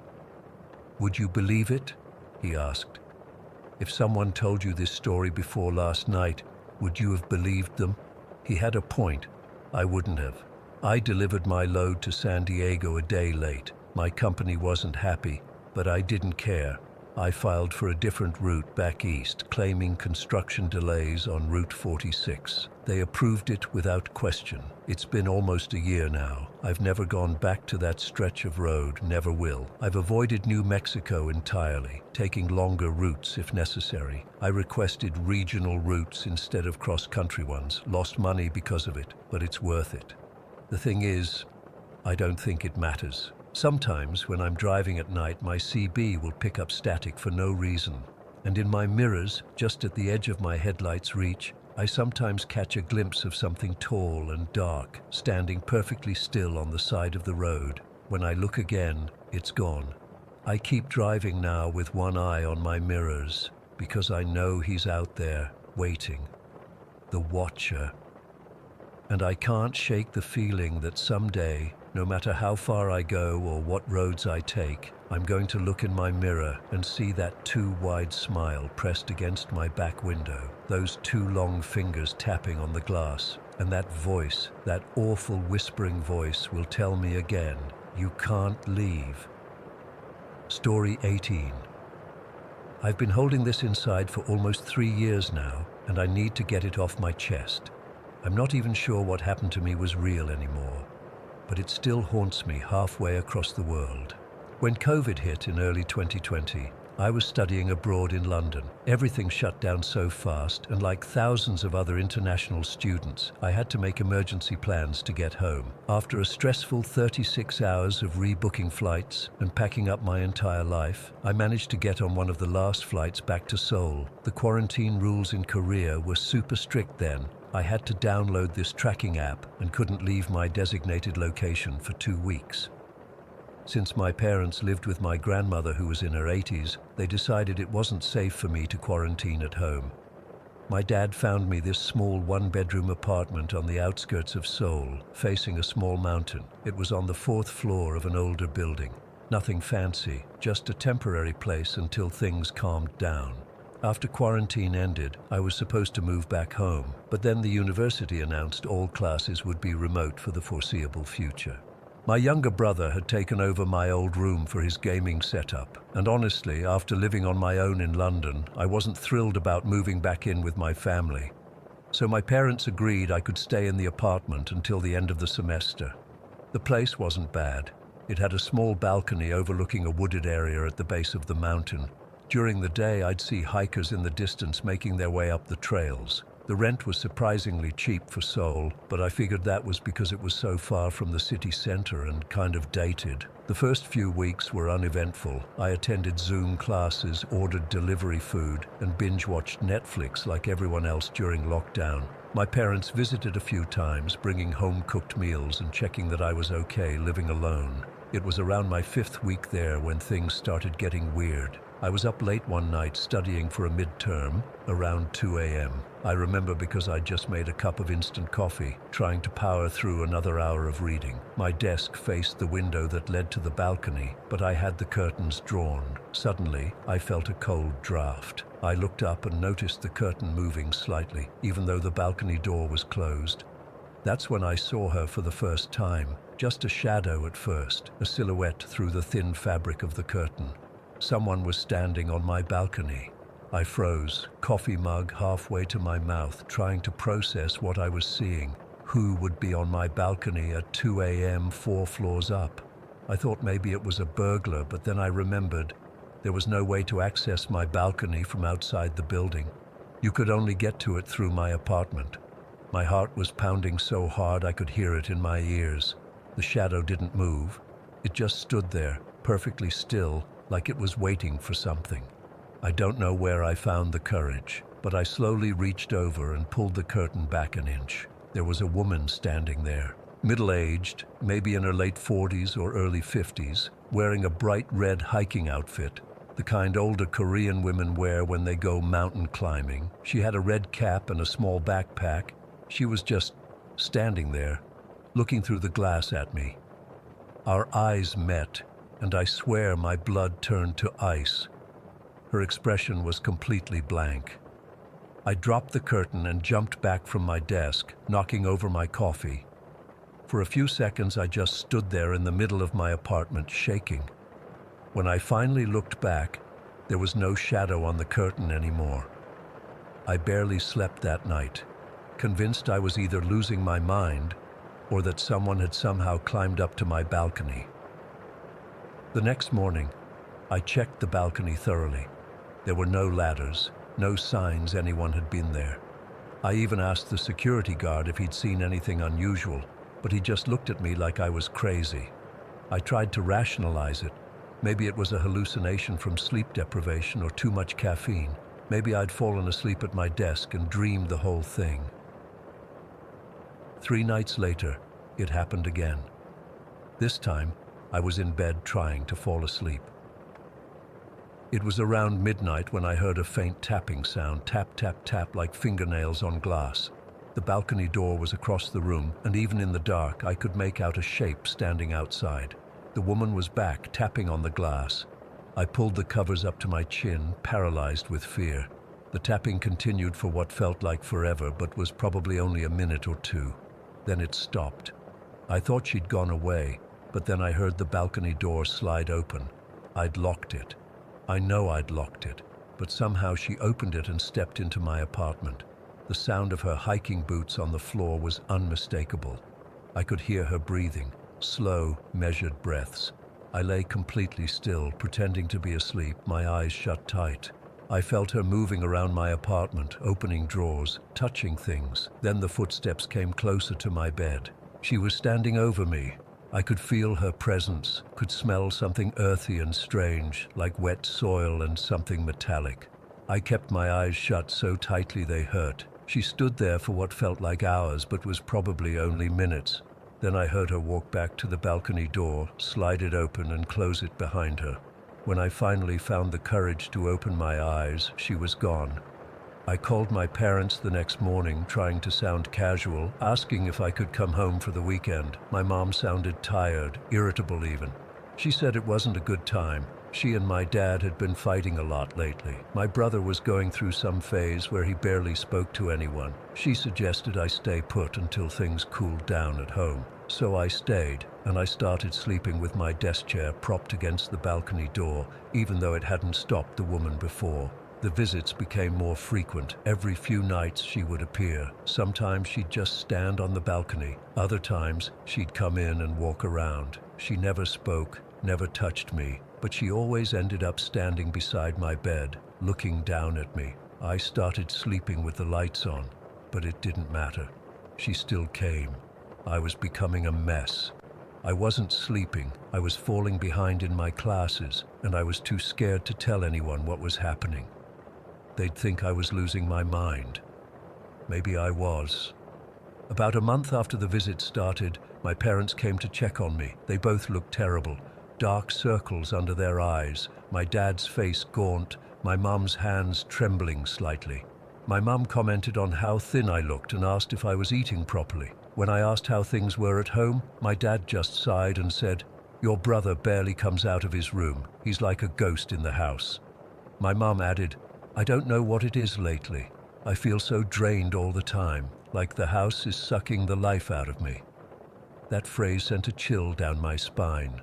Was it just coincidence that my family was falling apart at the same time this, whatever she was, started visiting me? That night, after my parents left, she came again. I heard the balcony door slide open even though I'd locked it and blocked it with a chair. I felt her presence in the room, heard her footsteps approaching my bed, but this time I'd had enough. I was exhausted, scared, and angry. I sat up in bed and turned on the lamp. She was standing there in her red hiking outfit, her face expressionless. "Why do you keep coming here?" I demanded, my voice shaking. "What do you want from me?" For the first time, her expression changed. Her blank face crumpled, and to my shock, she began to cry. Not gentle tears, but deep, gut-wrenching sobs that shook her entire body. She covered her face with her hands and just wept. I was stunned. I didn't know what to do. Should I comfort her, run away, call someone? Before I could decide, she lowered her hands and looked at me with the most profound sadness I've ever seen. Then she turned, walked back to the balcony door, opened it, and stepped out. I got out of bed and followed her to the door, but when I looked out, she was gone. There was nowhere she could have gone, just a sheer 4-story drop. That was the last time I saw her. She never came back. A week later, my lease ended, and I moved back home. To my surprise, things started improving almost immediately. My parents stopped fighting. My brother emerged from his room and started talking again. The heavy, oppressive feeling that had settled over all of us seemed to lift. I never told them about the woman in red. How could I explain it? I still don't know who or what she was. Was she a ghost? Some kind of energy manifestation? A hallucination brought on by stress and isolation? Sometimes I wonder if the apartment itself was the problem. Maybe there was something toxic in the air or water that was affecting my mental state. But that doesn't explain how she could open locked doors or disappear from a 4th-floor balcony. I'm in Australia now, finishing my degree. I'm thousands of miles away from that apartment, but sometimes I still wake up in the middle of the night, certain I can hear the sound of hiking boots on my floor or feel someone standing over my bed. I still don't understand why she cried that last night. It was like she was grieving something or someone. Maybe she was trapped in that place, tied to it somehow, and my acknowledgement of her released her. Or maybe she was feeding off the energy of my family somehow, and my confrontation broke whatever connection she had formed. All I know is that 3 years later, I still check my balcony door multiple times before going to bed, and I still can't bring myself to wear the color red. Story 19. I still have trouble sleeping. It's been 3 months since that night, and I keep replaying everything in my head, trying to make sense of it. I don't expect anyone to believe me. Honestly, I wouldn't believe it either if I hadn't lived through it. But I need to get this out, even if just to convince myself I'm not crazy. I'm 17 and live in Maplewood, this super quiet town where literally nothing ever happens. My parents are involved with this local charity that helps homeless people, and they're always at these fundraising events downtown. They trust me to watch the house when they're gone, which is usually fine by me. I like having the place to myself sometimes. That night, 3 months ago, my parents had another charity dinner. It was storming like crazy. One of those late autumn storms where the wind howls and the rain hits your windows so hard you think they might break. Perfect horror movie weather, right? Since my parents weren't going to be home until after midnight, I decided to watch Scream. My mom hates horror movies, says they're inappropriate. But what she doesn't know won't hurt her. I grabbed some chips and a soda from the kitchen and settled on the couch with a blanket. The house was making all these creepy noises from the wind, and the trees outside kept scratching against the windows. I texted Ashley, my best friend, asking if she wanted to come over and watch with me. Parents not home? Nope. Charity thing? Wanna come freak ourselves out? She didn't respond right away, which was weird for her. I started the movie anyway. About 20 minutes in, during that famous opening scene, I heard this scratching sound. At first I thought it was just the trees or the storm, but it sounded different, more deliberate, like someone dragging their fingernails slowly across our front door. I paused the movie. The scratching stopped. I told myself I was being stupid. The movie was just getting to me. But then I heard it again. 3 slow scratches. Pause. 3 more. My heart started racing. I grabbed my phone, ready to call someone, but who? My parents were all the way downtown. The police would think I was overreacting. I got up and slowly walked to the front door, my phone clutched in my sweaty hand. The peephole showed nothing but darkness and rain. I flicked on the porch light and peered out again. Nothing. Just our empty front yard and the rain coming down in sheets. I let out this shaky laugh, relieved. Of course, there was nothing there. I was scaring myself for no reason. As I turned back toward the living room, movement caught my eye through the narrow window beside the door. I froze. There was a face pressed against the glass. It wasn't just any face. It was pale, almost glowing in the porch light. The skin looked waxy, unnatural, and the eyes, they were wide open, unblinking, staring directly at me. The worst part was the smile, this horrible stretched grin revealing yellowed teeth. Not a normal smile, the kind of smile that makes your stomach drop. I stumbled backward, a scream stuck in my throat. When I looked again, the face was gone. My hands were shaking so bad I could barely unlock my phone. I called Ashley, but it went straight to voicemail. I tried texting her. "Someone's outside my house. I'm serious. Call me now." I backed away from the door, thinking about calling my parents, when I heard the scratching again, this time from the back of the house. Our house isn't big, but in that moment it felt massive and full of shadows. I went to the kitchen and grabbed the biggest knife we had. The weight of it in my hand made me feel slightly safer, but not much. The scratching continued, 3 slow drags against the back door. I don't know what made me go check. In horror movies, that's exactly when everyone screams at the character to call the police, not investigate. But something pushed me forward. The back door has a large window with blinds. I peeked through a gap in the blinds, but didn't see anyone on our small back porch, just rain cascading down the steps leading to our backyard. Then I noticed movement near the tree line about 50 feet from our house. There was a shadow moving between the trees. It looked like a person, but something about the way they moved wasn't right, too fluid, like they were gliding rather than walking. "Hello?" I called out, immediately regretting it. My voice sounded small and scared even to me. No response except for the howling wind. I backed away from the door, knife still gripped tightly. My phone suddenly felt like it weighed 1,000 pounds in my pocket. I pulled it out and dialed 911. It rang once, twice, then the line went dead. I looked at my screen. No service.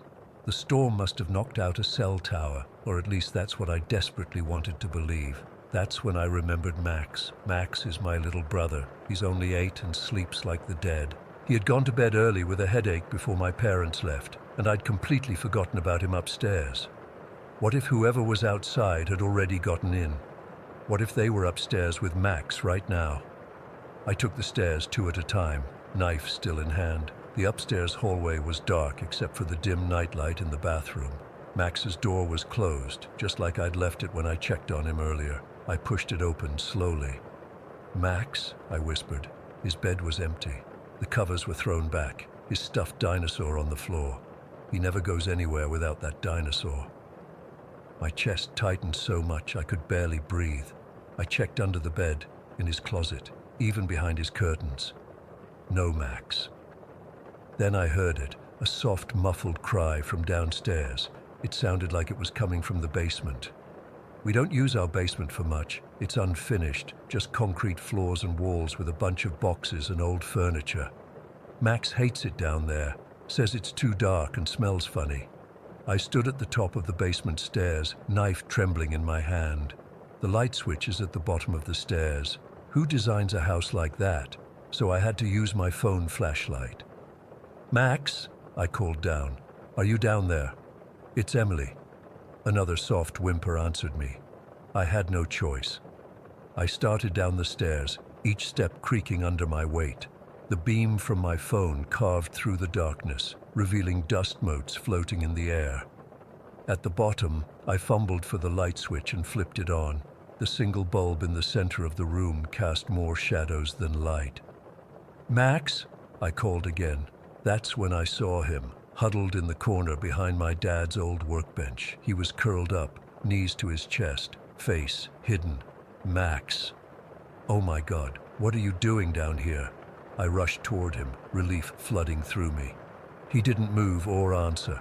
As I reached for him, the basement light went out. In the sudden darkness, I felt someone grab my wrist. The hand was cold with an iron grip, not Max's small, warm hand. I tried to scream, but my throat closed up in terror. A voice whispered right next to my ear, "It's all over now." The voice wasn't human. It had this weird echo to it, like someone talking underwater. I smelled something awful, like rot and wet earth. I swung the knife blindly with my free hand, felt it connect with something solid. There was a hiss of pain and the grip on my wrist loosened just enough for me to wrench away. I stumbled backward, fell over something, a box maybe, and dropped my phone. The flashlight beam bounced crazily around the basement, illuminating glimpses, a hooded figure, something gleaming in their hand, and Max still huddled in the corner, unmoving. I scrambled to my feet and lunged for my brother. "Max, we have to go." When I touched him, his body slumped sideways. It wasn't Max. It was a pile of clothes arranged to look like a person, with one of Max's shirts on top. The realization hit me like a physical blow. I'd been lured down here.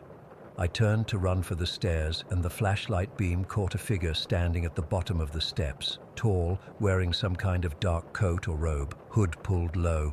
In their hand was a long knife, bigger than mine. The blade caught the light and gleamed, but what froze me in place was their face, or lack of one. Where a face should have been was just smooth, pale skin, with indentations where the eyes should be. I couldn't move, couldn't scream, couldn't even breathe. The figure took a step toward me. Then suddenly, Light flooded the basement as the bulb flickered back on. The figure was gone. I was alone in the basement. I ran upstairs, screaming for Max, checking every room, calling his name. The front and back doors were both locked from the inside. All the windows were closed. I was about to call 911 again when I heard a car in the driveway. Through the window, I saw my parents' headlights. I ran outside in the rain, barefoot and sobbing. My dad caught me as I stumbled down the porch steps. "Emily, what's wrong? What happened?" I couldn't form coherent sentences, just kept repeating, "Max, someone took Max." My mom rushed past us into the house, calling for Max. A minute later, the longest minute of my life, she came back to the porch, confusion on her face. "Emily, Max is at Grandma's, remember? He went there this afternoon because of his fever." I stared at her. Max wasn't home. He had never been home, but I'd heard him. I'd seen something.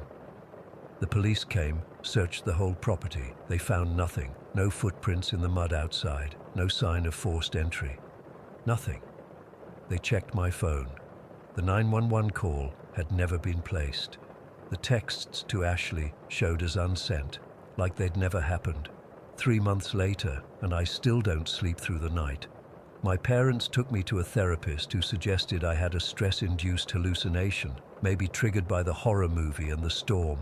But I know what I saw. I know what I felt. That cold hand on my wrist, that voice in my ear, that faceless figure on the basement stairs. The strangest thing, the knife I grabbed from the kitchen was found in the basement, exactly where I dropped it. But when my dad picked it up, he noticed something dark crusted on the blade. The police tested it. It wasn't blood. They couldn't identify what it was. Sometimes at night, I still hear scratching at my window. 3 slow scratches. Pause. 3 more. I keep the curtains closed now. I don't want to see what might be looking in. Story 20. 3 weeks ago, I decided to drive from Flagstaff to Portland to visit my sister. I had some vacation time saved up, and honestly, I was looking forward to the solo road trip. There's something peaceful about desert highways at night. At least that's what I used to think. I left Flagstaff around noon on a Tuesday, figuring I'd drive until I got tired, stop at a motel, and continue the next day. The first several hours were completely normal. I had my playlist going, stopped for gas and snacks when needed, and enjoyed the changing scenery as I headed north. Around 10 at night, I realized I hadn't seen another car for a while. I didn't think much of it initially. Desert highways can get pretty desolate after dark. I was somewhere in Nevada at that point, on one of those endless straight roads where the headlights just disappear into darkness. I checked my GPS to see how far the next town was, and that's when things started getting weird. The screen glitched, froze, and then went completely blank. I tried restarting it, but nothing happened. I wasn't too worried. I had a general idea of where I was going and figured I'd stop at the next gas station to ask for directions if needed. About 20 minutes later, I noticed something on the side of the road. As I got closer, I could see it was an old car, maybe from the 70s or 80s. It looked like it had been abandoned. No lights, slightly tilted like it had a flat tire. I slowed down instinctively, wondering if someone needed help. I don't know why, but something compelled me to pull over. Maybe it was the fact that I hadn't seen another soul for miles, or maybe it was just curiosity. Looking back, I wish I had kept driving. I grabbed my flashlight from the glove compartment and approached the car cautiously. It was an old Buick, dusty and weathered like it had been sitting there for years, yet something about it seemed fresh. I can't explain it properly. The windows were too dirty to see inside, so I tried the driver's door. To my surprise, it opened. The interior smelled musty, but not as bad as I expected for an abandoned vehicle. On the passenger seat was a folded map. Again, that weird feeling of compulsion came over me, and I reached for it.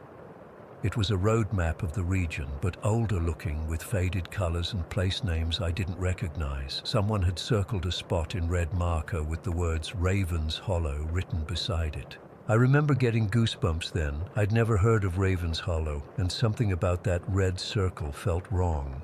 I put the map back, closed the car door, and practically ran back to my Jeep. As I pulled away, I checked my watch. It was just after midnight. I decided to drive for another hour or so before finding a place to stop for the night. The road stretched endlessly ahead, and I started feeling drowsy despite my earlier unsettling experience. I cranked up the music and opened my window to let the cool air keep me alert. That's when my headlights started flickering. At first, it was just a quick dim and brighten, but then they began flickering rapidly. I slowed down, worried about being stuck in complete darkness on this empty road. After a few seconds, they stabilized, and I let out the breath I'd been holding. That's when I saw it, another car on the side of the road ahead. As I got closer, my stomach dropped. It was the same Buick, the exact same one I'd stopped at earlier. Same position, same everything. I'm not ashamed to admit I freaked out a little. I sped past it without stopping, my heart pounding. I told myself it had to be a different car, just similar, or maybe I'd somehow gotten turned around and was driving back the way I came. But no, I'd been driving straight the whole time. I checked my phone, thinking I'd call my sister, but there was no signal. My watch said it was 2:47 in the morning. I kept driving, pushing away the panic rising in my chest. About 20 minutes later, my headlights flickered again. When they steadied, there it was, the same damn Buick in the same spot. This time I didn't even slow down. I just gripped my steering wheel tighter and drove faster. I started talking to myself, trying to make sense of what was happening. It's just fatigue. You're tired and seeing things. Just find a town, find a motel, sleep it off. But there were no towns, no motels, no other cars, just that endless road and darkness. I checked my watch again. 2:47, exactly the same time as before. I tapped it, thinking it had stopped, but the second hand was moving. Somehow, despite driving for what felt like another half hour, no time had passed. That's when the radio turned on by itself. I never listen to the radio. I always use my phone for music. So when static suddenly blasted through my speakers, I nearly swerved off the road. The static cleared, and a woman's voice came through. It sounded hollow, distant, like it was coming from the bottom of a well. "The road won't let you leave," she said. Her voice made my skin crawl. "You've been chosen." I jabbed at the power button, but the radio kept playing static. I yanked the volume knob all the way down, but her voice continued at the same level. "Raven's Hollow has been waiting for someone like you, for so long, so very long." I was full-on panicking now, alternating between watching the road and frantically trying to shut off the radio. Finally, I pulled over and turned off the engine completely. The radio died with it, and I sat there in the silence, breathing hard. When I felt calmer, I turned the key again. The engine started normally, and the radio stayed off. I pulled back onto the road, determined to find my way to civilization. The next hour, or what felt like an hour, passed in tense silence. I kept checking my watch, and it was always 2:47. The road never changed. No intersections, no exits, just that straight line cutting through the desert. I was starting to think I'd fallen asleep at the wheel, and this was some kind of stress dream when I saw something new ahead. A sign. As I got closer, I could make out the words, "Raven's Hollow, 1 mile." My blood went cold. Part of me wanted to turn around, but something told me it wouldn't matter which direction I drove. I was going to end up at Raven's Hollow regardless. The road began to curve for the first time in hours, winding down into a shallow valley. In the distance, I could see faint lights. Not the bright lights of a town, but scattered, dim lights like candles in windows. As I approached, the lights seemed to move. At first, I thought it was just my tired eyes playing tricks on me. Then I realized with horror that the lights were moving toward the road. Toward me. They weren't lights in windows. They were, I don't even know how to describe them. Tall, impossibly gaunt figures, each holding what looked like a lantern. They moved in a jerky, unnatural way, like stop-motion animation. Their limbs were too long, their bodies too thin to be human. I slammed on the brakes, ready to turn around, when my engine sputtered and died. I tried restarting it, but nothing happened. The figures were getting closer, moving toward my car from all directions. In the dim glow of my dashboard, I could see my watch still read 2:47. The radio clicked on again. "Welcome to Raven's Hollow," the hollow voice said. "We've been waiting." The figures surrounded my car now. I locked the doors, though I knew it wouldn't help. One of them pressed its face against my driver's side window. Its skin was gray and papery, stretched too tight over a skull-like face. But its mouth, God, its mouth stretched into an impossibly wide grin, filled with sharp, needle-like teeth. Its eyes were just empty sockets, black and bottomless. I screamed, pressing myself against the passenger door, as far from that face as I could get. The thing's grin widened even further, splitting its face almost in half. Its hand, with fingers too long and too many joints, pressed against the glass. The last thing I remember is the sound of cracking glass as the window began to give way under its touch. Then everything went black. I woke up in my Jeep, engine running, on that same desert road. My watch read 2:47. The radio was playing static. In the distance, I could see the silhouette of a car on the side of the road, that same Buick, waiting for me. I don't know how many times I've driven this road now. I've tried everything, turning around, taking non-existent side roads, even driving off the pavement into the desert. I always end up back here at 2:47, approaching that abandoned car. Sometimes I stop at the Buick, sometimes I don't. Sometimes I try to avoid Raven's Hollow, sometimes I drive straight toward it. It doesn't matter. Those things always find me. I'm writing this during one of the resets, parked on the side of the road before I reach the Buick again.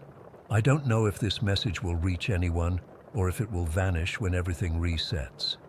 But if you're driving alone on a desert highway and see an old Buick on the side of the road, please, just keep driving. Don't stop. Don't look at the map. And whatever you do, don't drive toward Raven's Hollow. The road won't let you leave. Story 21. I still can't bring myself to drive at night. It's been 3 months since that night on Route 74, and I've been seeing a therapist twice a week. Emma left me 2 weeks after it happened, said she couldn't be with someone who put her through that. I don't blame her. I wouldn't want to be with me either. I guess I should start from the beginning. Emma and I had been dating for almost 2 years, but things had been rocky for a while. We were coming back from her parents' house in Portland, a trip that was supposed to help us reconnect, but only made things worse. Her dad never liked me, and her mom kept asking when we were going to get married. The whole weekend was tense, and we'd been arguing most of the drive home. My GPS said we were still 4 hours from Seattle when I noticed we were running low on gas. I pulled off the highway to find a station, but I must have taken a wrong turn because we ended up on this narrow 2-lane road called Route 74. I'd never heard of it before. "Where are we?" Emma asked, looking up from her phone. She'd been giving me the silent treatment for the past hour because I'd made a comment about her mother's cooking. "Just a shortcut," I lied. I didn't want to admit I was lost. "GPS says it'll save us some time." She rolled her eyes. "Your shortcuts always make the trip longer, James." It was late October, and the sun was already setting even though it was only around 5 in the afternoon. The road cut through dense forest, tall pines and firs that crowded in from both sides. There were no streetlights, no houses, nothing but trees. "This doesn't look right," Emma said after we'd been driving for about 20 minutes. "Let's just turn around and go back to the highway." "It's fine," I insisted, even though I was getting nervous myself. The trees seemed to be getting thicker and the road narrower. My headlights barely cut through the darkness that was settling around us. That's when we passed the sign. It was old and rusted, but I could still make out the words, "Route 74, dead end ahead." Emma saw it too. "James, turn around, now." "It's probably just an old sign," I said. "The GPS still shows the road going through. We're fine." She crossed her arms. "This is exactly like you. You never listen. You're always so stubborn." I gripped the steering wheel tighter. 5 more minutes. If we don't see anything familiar, we'll turn around. Those were probably the most stupid words I've ever said. About 2 minutes later, my headlights started flickering, just little flashes at first, like someone was rapidly turning them on and off. Then the engine made this weird sputtering noise. "What's happening?" Emma asked, the anger in her voice replaced by fear. "I don't know. Probably just the alternator." I didn't actually know if it was the alternator, but I wanted to sound like I had things under control. The engine made another sound, like it was choking, and then the car started to slow down. "Shit," I muttered, pulling over to the side of the road. The trees were so close now they scraped against the passenger window. "Don't stop here," Emma said, her voice rising. "James, this isn't safe. I need to check the engine. The car's going to die if I don't." She grabbed my arm as I unbuckled my seatbelt. "Don't leave me in the car." "I'll be right back. Lock the doors." The air outside was cold and damp. It had that strange smell that forests get at night, like wet earth and something else I couldn't place. I popped the hood and stared at the engine, not really knowing what I was looking for. That's when I heard it.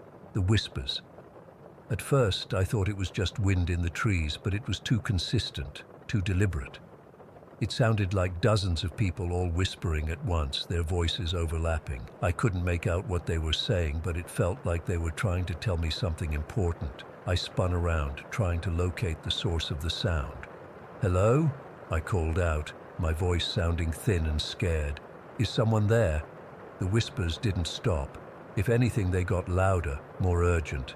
I slammed the hood down and rushed back to the driver's side door. Emma's face was pressed against the window, her eyes wide with fear. "Did you hear that?" I asked as I got back in. She nodded, her face pale in the dim light from the dashboard. "What is it?" "I don't know. Probably just the wind." I tried to start the car, and to my relief, it turned over immediately. The headlights were steady again. I pulled back onto the road, driving slower now. We were both silent, straining to hear if the whispers would return. "James," Emma whispered suddenly. "Stop the car." "What? Why?" She pointed through the windshield. "There's someone in the road."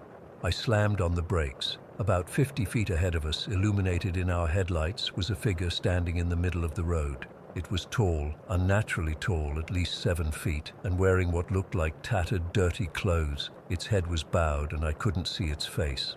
"What the hell?" I murmured, my hands gripping the steering wheel so hard my knuckles turned white.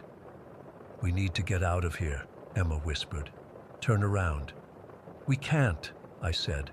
"The road's too narrow. We'd have to back up for miles." The figure didn't move.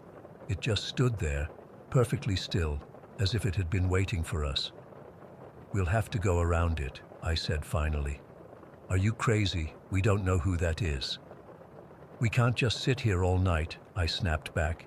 I started driving forward, slowly, veering to the right to give the figure as wide a berth as possible. As we got closer, I could see more details. The clothes weren't just tattered. They looked ancient, like they'd been buried and dug up again. The figure was impossibly thin too, like there wasn't enough flesh on its bones. When we were about 10 feet away, it raised its head. Emma screamed, and I nearly drove off the road. The face, if you could call it that, was pale white, with wide, unblinking eyes that stared straight ahead. There was no expression, no movement, just those eyes, fixed on something I couldn't see. We drove past it, both of us too terrified to look back. I stepped on the gas, pushing the car faster. "What was that?" Emma asked, her voice shaking. "What the fuck was that?" "I don't know," I said. "Some crazy person, a drug addict maybe." "No way," she said. "Did you see its eyes? No human looks like that." I didn't want to admit it, but she was right. Whatever that was, it wasn't human, or at least not anymore. We drove in silence for a few minutes, both of us too scared to speak. The trees seemed closer now, pressing in on the road from both sides, branches reaching out like fingers. Then the headlights flickered again, and Emma gasped. Standing in the road ahead of us was the same figure. "That's impossible," I said, slowing down. "We just passed it. How could it—" "Turn around," Emma begged. "Please, James. I don't care if we have to back up all night." We need to get away from here. I started to turn the wheel, planning to make a three-point turn when the headlights flickered again. This time, when they came back on, they revealed more figures standing among the trees. They were identical to the one on the road. The same tattered clothes, the same impossibly thin bodies, the same pale, expressionless faces. There had to be at least a dozen of them, all standing perfectly still, watching us. "James," Emma whispered, her voice tight with terror. "They're everywhere." I abandoned the idea of turning around and stepped on the gas instead, swerving around the figure in the road like before. This time as we passed, I saw its head turn to follow our movement, though the rest of its body remained motionless. We sped down the road, the car engine whining with the effort. The headlights kept flickering, each time revealing more figures among the trees. Some were standing just inches from the edge of the road, their outstretched hands almost touching the car as we passed. "Faster," Emma urged, her fingers digging into the dashboard. "Go faster." I floored the pedal, pushing the car to 70-80 miles per hour on a road that should be taken at 30. The trees whipped by in a dark blur, the headlights catching flashes of white faces watching us from the forest. Then I saw something ahead, a break in the trees maybe, or the end of the road. I leaned forward, desperate to see what was coming. "We're almost there," I said. "I think I see." That's when I hit something hard. The car lurched violently, and I heard a sickening thud as whatever it was rolled over the hood and smashed into the windshield. Cracks spiderwebbed across the glass, and I lost control of the car, skidding to the side of the road. We came to a stop, both of us breathing hard. The windshield was a mess of cracks, but I could still see through it enough to make out what was ahead of us. A wall of trees, solid, impenetrable. The road simply ended. "It's a dead end," Emma said, her voice hollow. The sign was right. I sat there trying to process what had happened. What had we hit? I looked in the rearview mirror, expecting to see something or someone lying in the road behind us. There was nothing there, but standing directly in front of the car, right at the edge of our headlights' reach, was one of the figures. It was staring at us, its wide eyes reflecting the light like a cat's. "It's the same one," Emma whispered. "The same one we keep passing." I didn't want to believe her, but she was right. It was the same figure that had been standing in the road earlier, twice. The same one we'd supposedly just hit. "How is that possible?" I asked, more to myself than to her. The figure took a step forward, then another. It moved strangely, like its joints weren't quite in the right places. It stopped just a foot from the hood of the car and raised one long, thin arm. It pointed at us. Then, as if responding to a signal, more figures emerged from the trees. They moved in that same jerky, unnatural way, surrounding the car. There had to be 50 of them now, all identical, all pointing at us. Emma was sobbing, her hands over her face. I tried to start the car, but nothing happened. The engine was dead. The whispers started again, louder this time. They were coming from the figures, though their mouths didn't move. It was like their voices were inside my head, all talking at once. I still couldn't make out the words, but the meaning was clear. They wanted us to join them. I don't remember much after that. The next thing I know, it was morning. Emma and I were still in the car, both of us unconscious. The car was parked at a rest stop on the highway, miles from where we'd been. The windshield was intact, no cracks, no sign that we'd hit anything. But scratched into the hood of the car, in deep, deliberate lines, was a message: Route 74 always needs more. Emma and I never talked about what happened that night. We couldn't. Every time we tried, the words wouldn't come out, like something was stopping us. I still have nightmares about those figures, standing in the dark with their arms pointing at me. And sometimes, when I'm driving alone at night, I think I see them. Pale faces watching from the trees, waiting for me to take a wrong turn. I don't know what they are or what they want. All I know is that I'm never driving Route 74 again. And if you ever see a sign for it, turn around. Don't make the same mistake I did, because Route 74 is always looking for more. Story 22. I can't believe I'm finally typing this out. I've been a trucker for almost 17 years, and I've seen some weird shit on the road. but nothing like what happened to me last October on Highway 93. The guys at the depot call it the highway to hell, and I always thought they were just being dramatic. Not anymore. I haul electronics mostly, good money in that, and I've been doing the Nevada-Vegas route for about 5 years now. My name's Daniel, by the way. Daniel Connor. I'm not usually the type to get spooked easily. When you've spent as many nights on the open road as I have, you learn to handle the loneliness, the weird tricks your eyes play on you when you've been driving too long. That night started like any other run.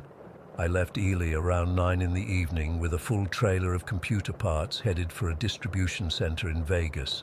The weather was clear, chilly but not freezing, typical October night in Nevada. I remember checking the temperature on my dash, 43 degrees. The moon was nearly full, casting this eerie silver glow across the desert landscape. Highway 93 is desolate as hell at night. You can drive for an hour without seeing another vehicle. It's just you, your headlights cutting through the darkness, and miles of empty road stretching out in front of you. I had my thermos of coffee, my playlist going, just cruising along at a steady 65.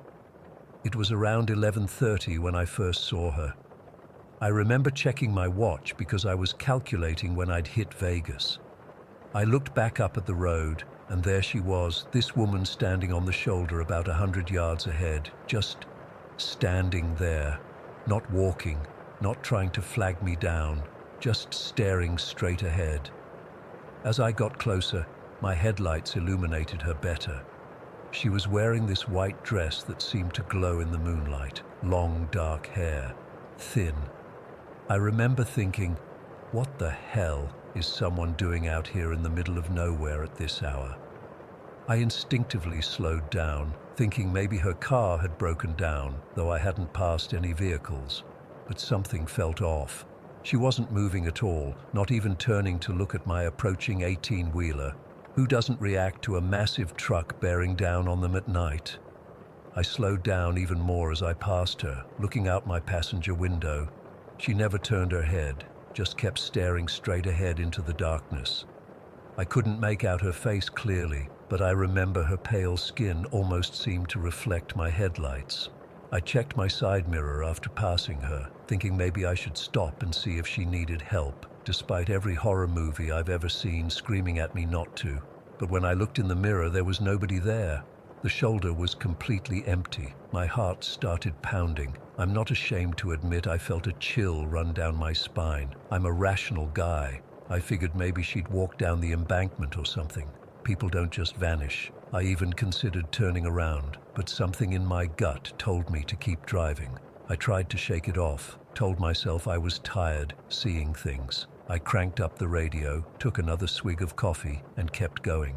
About 10 minutes later, and I know it was exactly 10 minutes because I kept obsessively checking my watch, I saw something in the road ahead. At first, I thought it was an animal, maybe a deer or coyote, but as I got closer, I realized with a sinking feeling in my stomach that it was her again.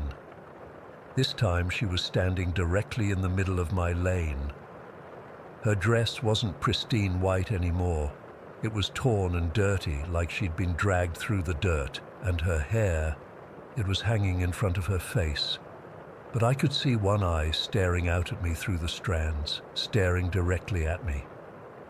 I hit the brakes hard, sending my rig into a slight skid. I laid on the horn, more out of panic than anything else. The sound blared into the night, echoing across the empty desert, and she vanished. Not like she jumped out of the way or ran off the road. She literally disappeared between one blink and the next.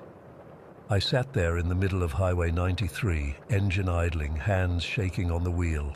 I couldn't move for what felt like forever. The rational part of my brain was trying to come up with explanations, hallucination from fatigue, weird light reflection, anything but what I'd just seen. Finally, I forced myself to keep driving. What else could I do? I was still hours from Vegas with nothing but empty desert around me. I kept my speed up higher than usual, constantly scanning the road ahead and checking my mirrors. Every shadow made me flinch. About 45 minutes later, I spotted the lights of a rest stop ahead. I never thought I'd be so happy to see a dingy little gas station in the middle of nowhere. I pulled in, my hands still trembling as I cut the engine. The place was nearly deserted, just an old pickup truck parked near the entrance and a flickering neon "open" sign in the window.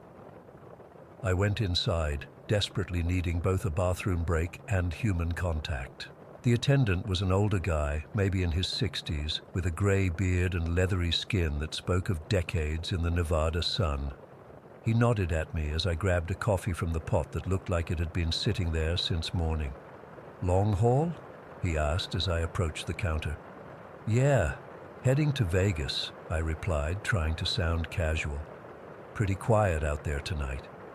He grunted in agreement.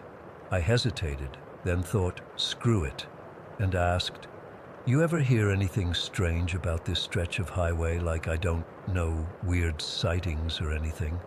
The look that crossed his face made my stomach drop.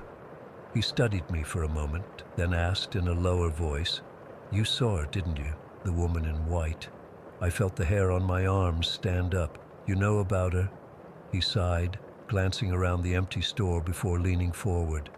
"Been working this stop for 22 years. You're not the first driver to come in here with that look on your face. That stretch about 30 miles back, that's where she usually appears."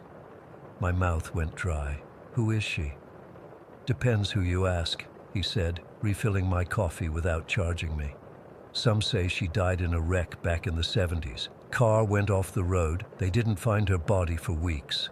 Others think she's looking for someone, a husband, a lover, who knows. All I know is she's been haunting that stretch of road longer than I've been here." "But that's..." I couldn't even finish the thought. "Impossible." He shrugged. "Maybe. But when enough people see the same thing over the years, you start to wonder." I took a shaky sip of coffee. "So what happens to the people who see her?" That's when he said something that still makes my skin crawl when I think about it. "Most just continue on their way, shaken up but fine. They make it to where they're going." He paused, wiping down the counter. "But some never reach their destination." I must have looked as terrified as I felt, because he quickly added, "But that's rare. Most likely you'll be fine. Just don't stop if you see her again. And whatever you do, don't pick up any hitchhikers between here and Vegas, no matter how normal they look." I didn't need that warning. Wild horses couldn't have dragged me to stop for anyone on that road. I left the rest stop with a full tank of gas and a determination to make it to Vegas without another incident. I kept the radio loud, windows cracked despite the cold air, anything to keep myself alert. I drove faster than I should have, but I couldn't shake the feeling that something was watching me from the darkness beyond my headlights. I kept checking my mirrors obsessively. Every few minutes, I'd glance up, half expecting to see her sitting in my sleeper cab or standing on the shoulder watching me pass. The desert seemed alive that night, the shadows shifting and moving in ways they shouldn't. At one point, about an hour after leaving the rest stop, my CB radio suddenly crackled to life with static. I nearly jumped out of my skin. I hadn't been using it. There was no one to talk to out here.